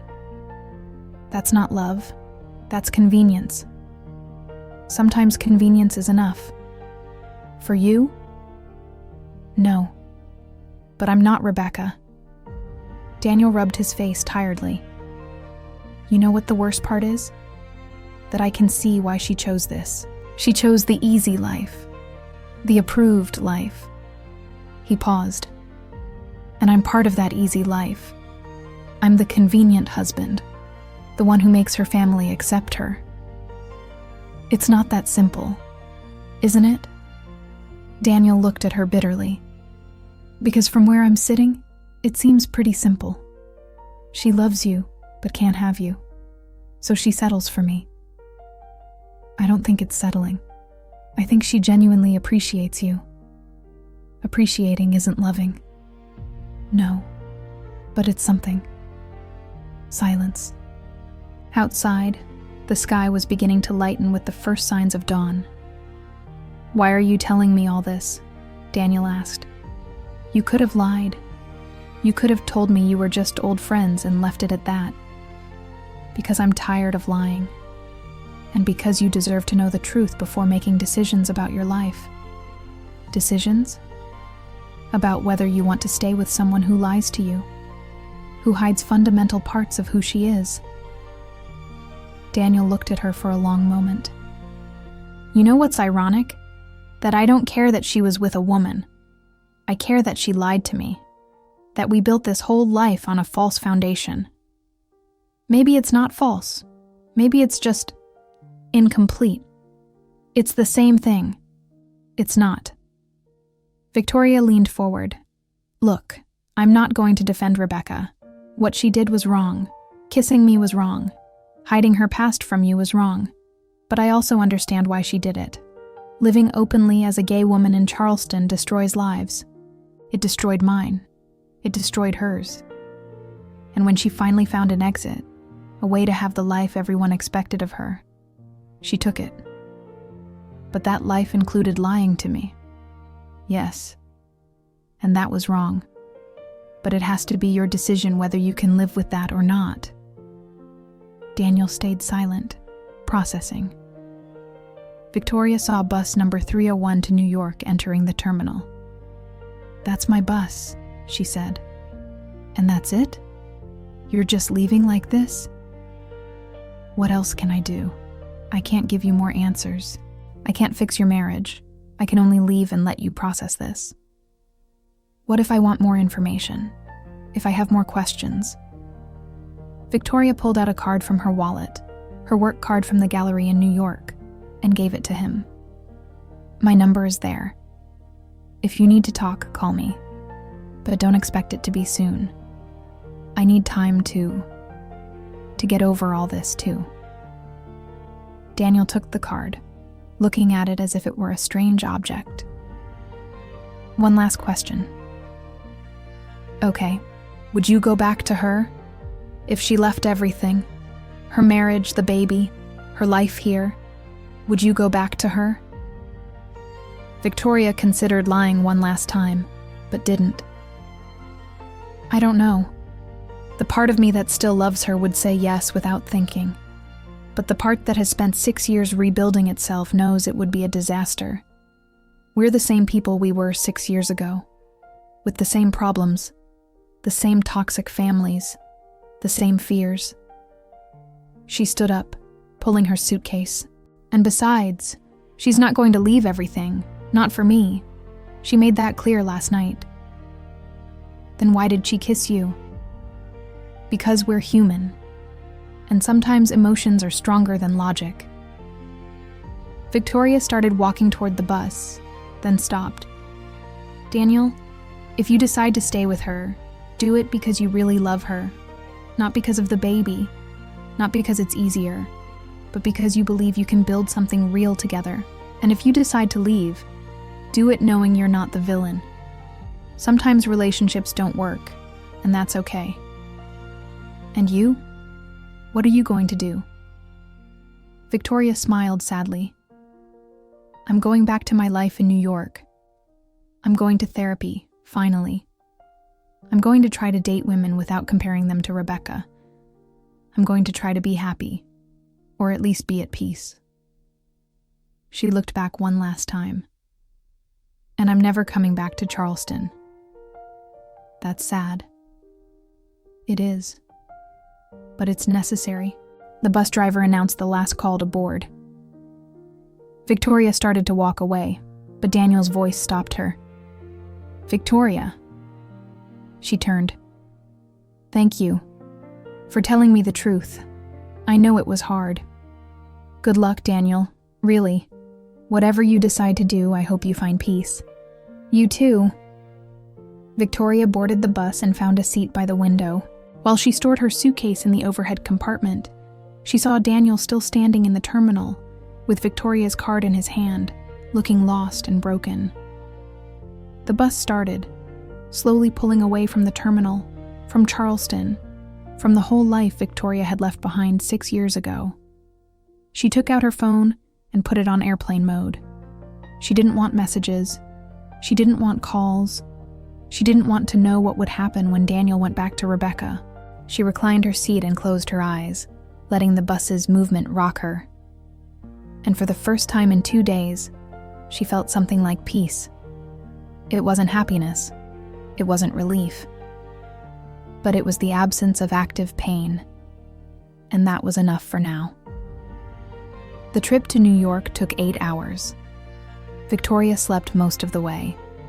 A heavy, dreamless sleep that her body desperately needed.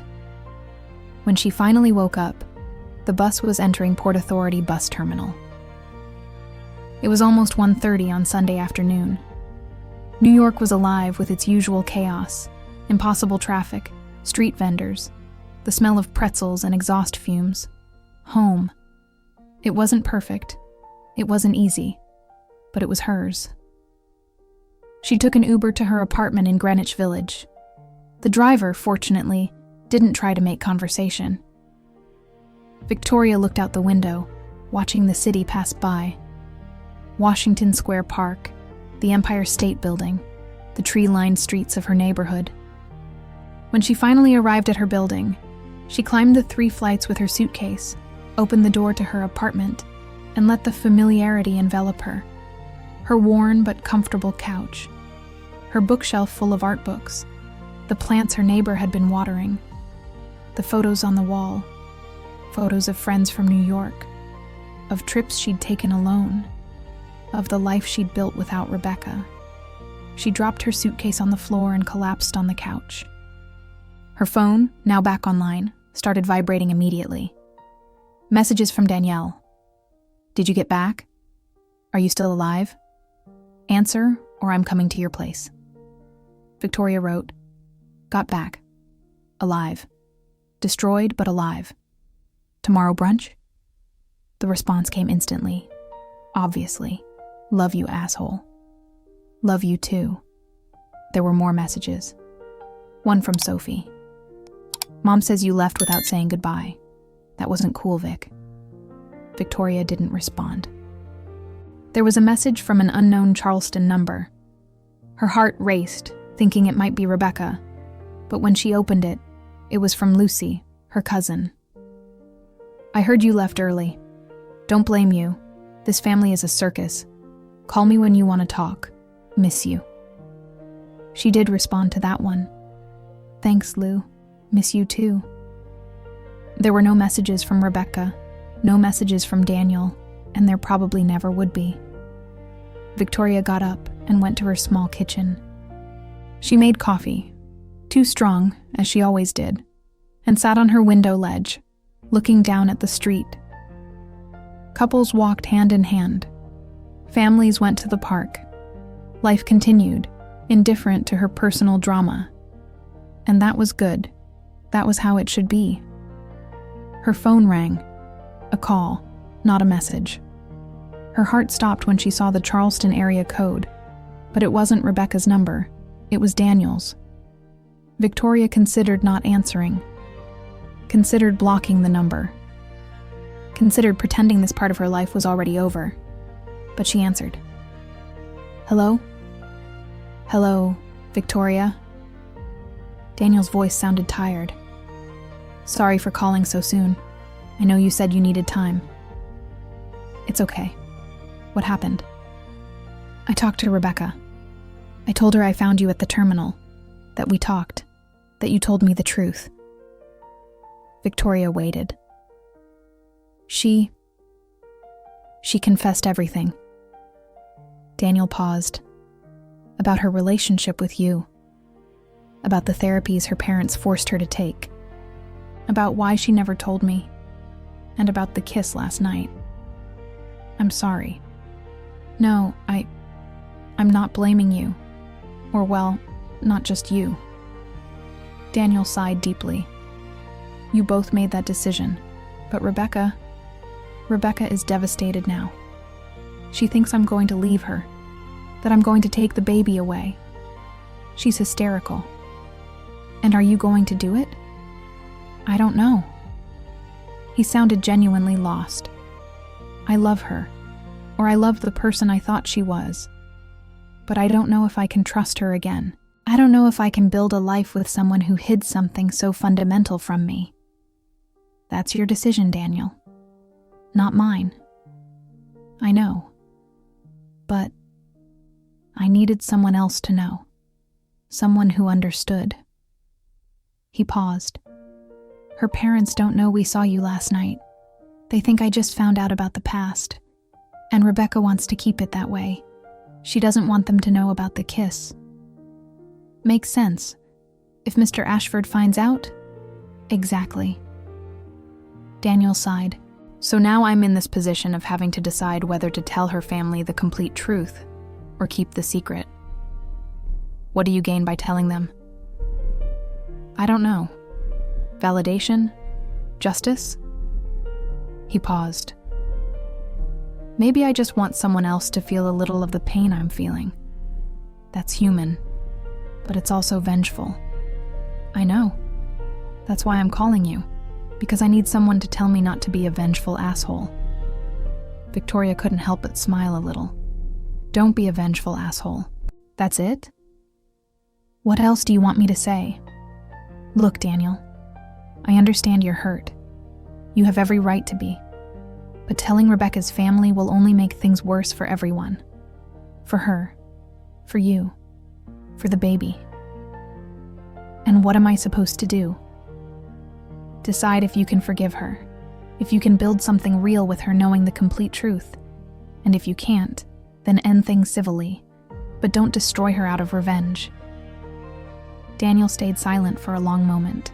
Can I ask you a personal question? Sure. Do you forgive her? For choosing me? For building a life that excludes you? Victoria considered the question carefully. I don't know if there's anything to forgive. She did what she needed to do to survive, to be accepted by her family, to have peace. She looked out the window at the street. Does it hurt? Yes. Do I wish things were different? Absolutely. But I also understand why she made the decisions she made. You're more generous than I would be. I've had 6 years to process. You've had 6 hours. Daniel laughed without humor. You're right. Another pause. Can I ask you a favor? Depends on the favor. Don't contact Rebecca again. Don't call her. Don't write to her. Don't come back to Charleston. It wasn't an unreasonable request. I wasn't planning to anyway. Good. Because if I'm going to try to make this work, I need to know you're not there waiting. I'm not waiting. I'm moving on with my life. Really? I'm trying, and that's the best I can do. I guess that's fair. Daniel breathed deep. Thank you, Victoria, for being honest with me, for not sugarcoating the truth. You're welcome. And Daniel, good luck. Really. Whatever you decide. Thanks. You too. They hung up, and Victoria sat staring at the phone for a long moment. She didn't know if Daniel and Rebecca would make it. She didn't know if they could rebuild trust. She didn't know if the baby would grow up in a happy home or one of uncomfortable silences and resentments. But it was no longer her problem. She had done her part. She had told the truth.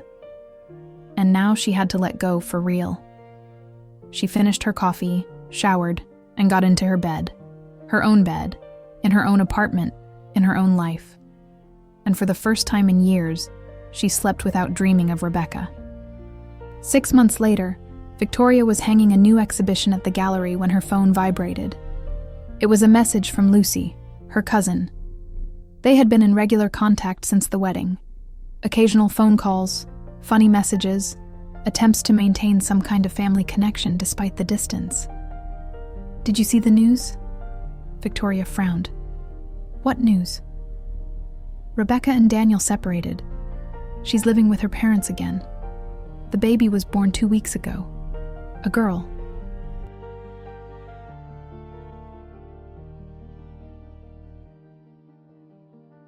Victoria felt as if she'd been punched in the stomach. She sat on the gallery floor, ignoring her colleague's curious look. Are they divorcing?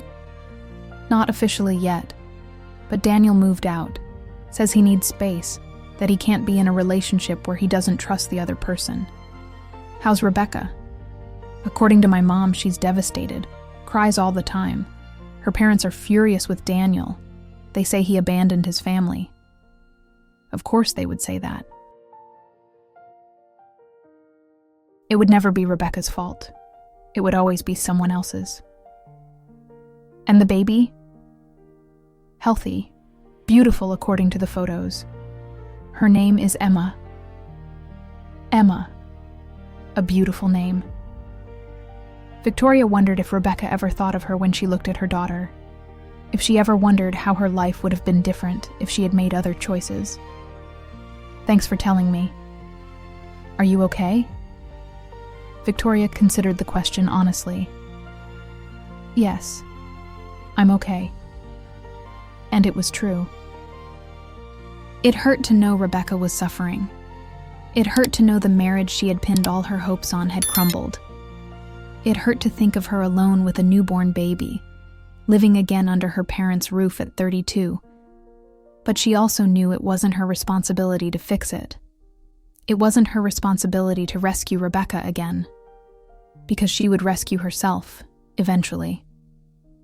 Rebecca was strong. Stronger than people gave her credit for. She had survived conversion therapy.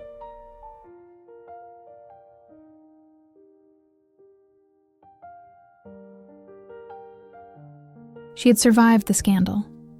She had survived 6 years without Victoria. She would survive this too.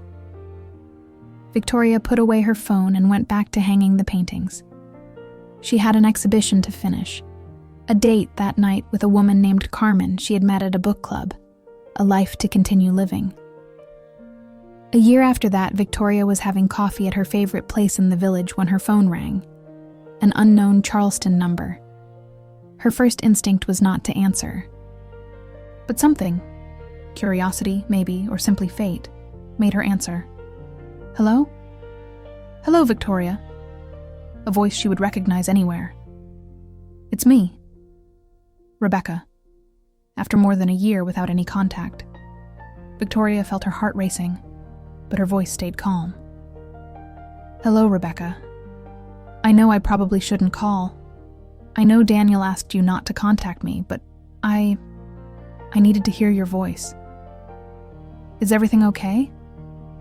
Define okay. Rebecca laughed without humor. I'm divorced, living with my parents, raising a 1-year-old alone.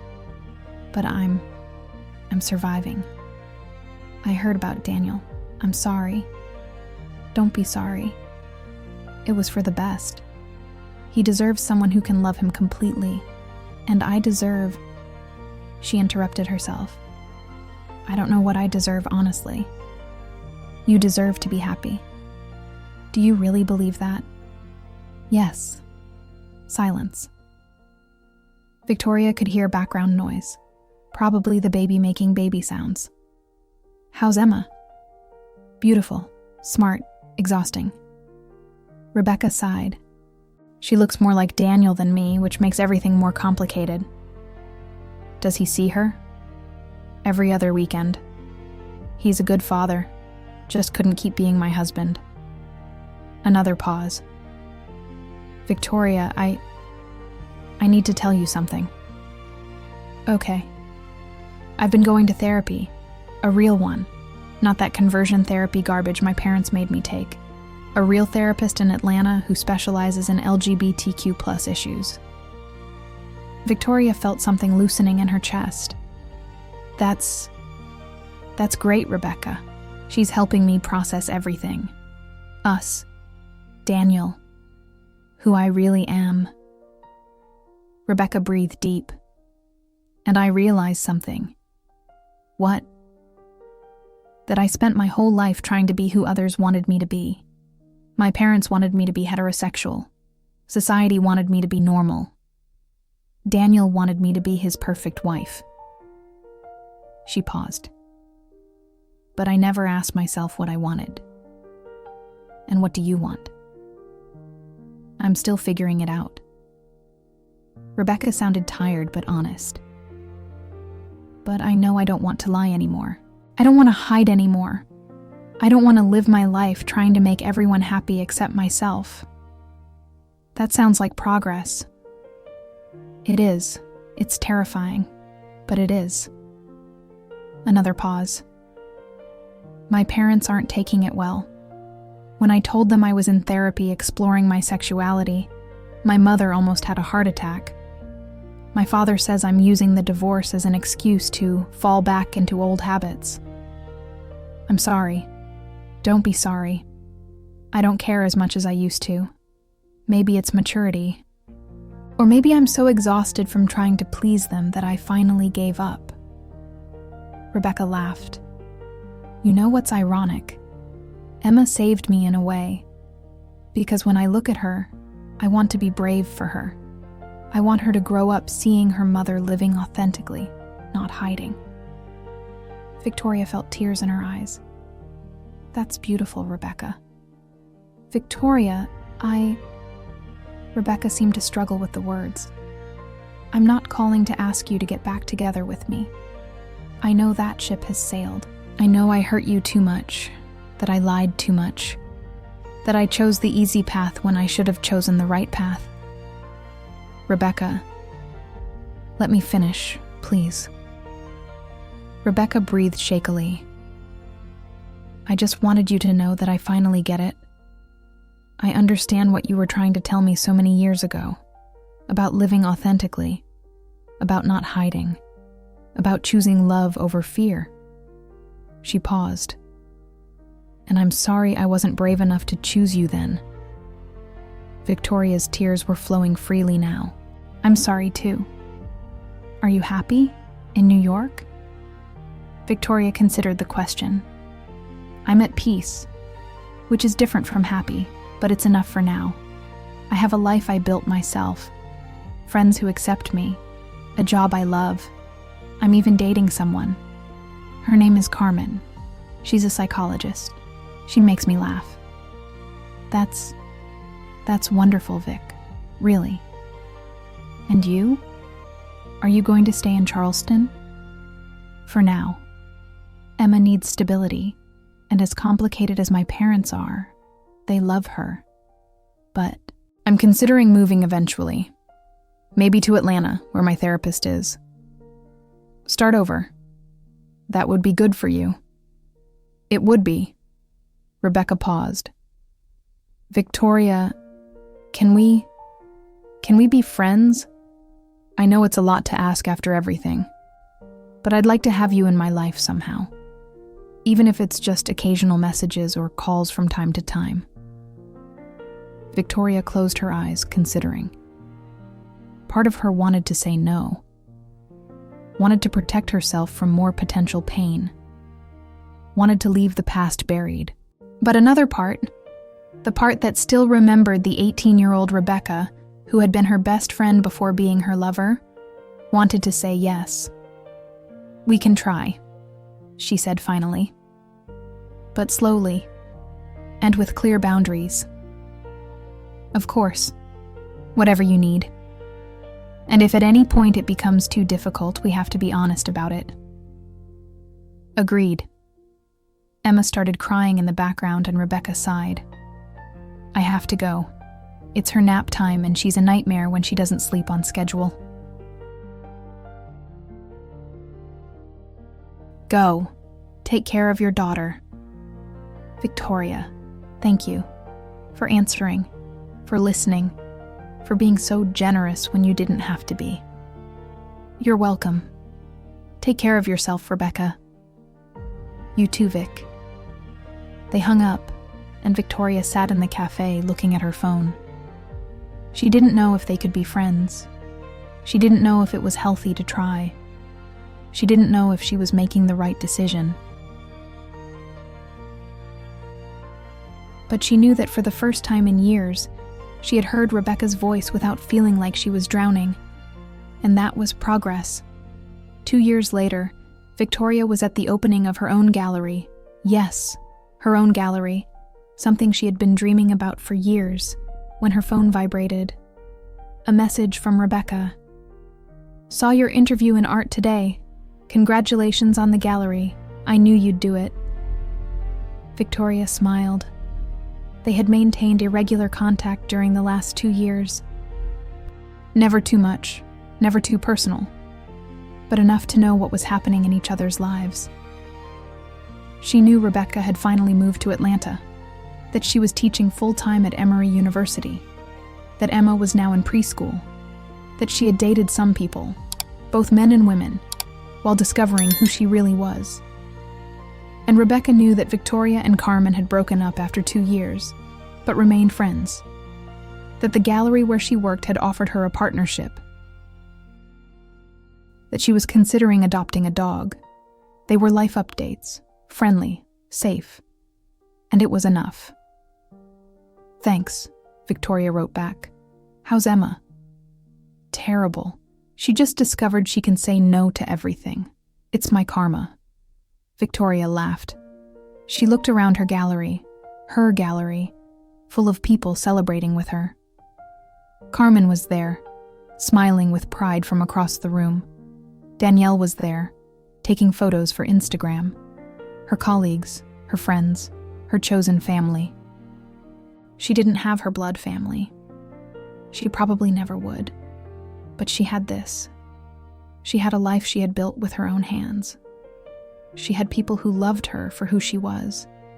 She had dreams she was fulfilling. And yes, part of her still thought about Rebecca sometimes. She probably always would. First love, first heartbreak, first time she had to choose between love and survival, but it no longer hurt the way it used to hurt. Now it was just a scar.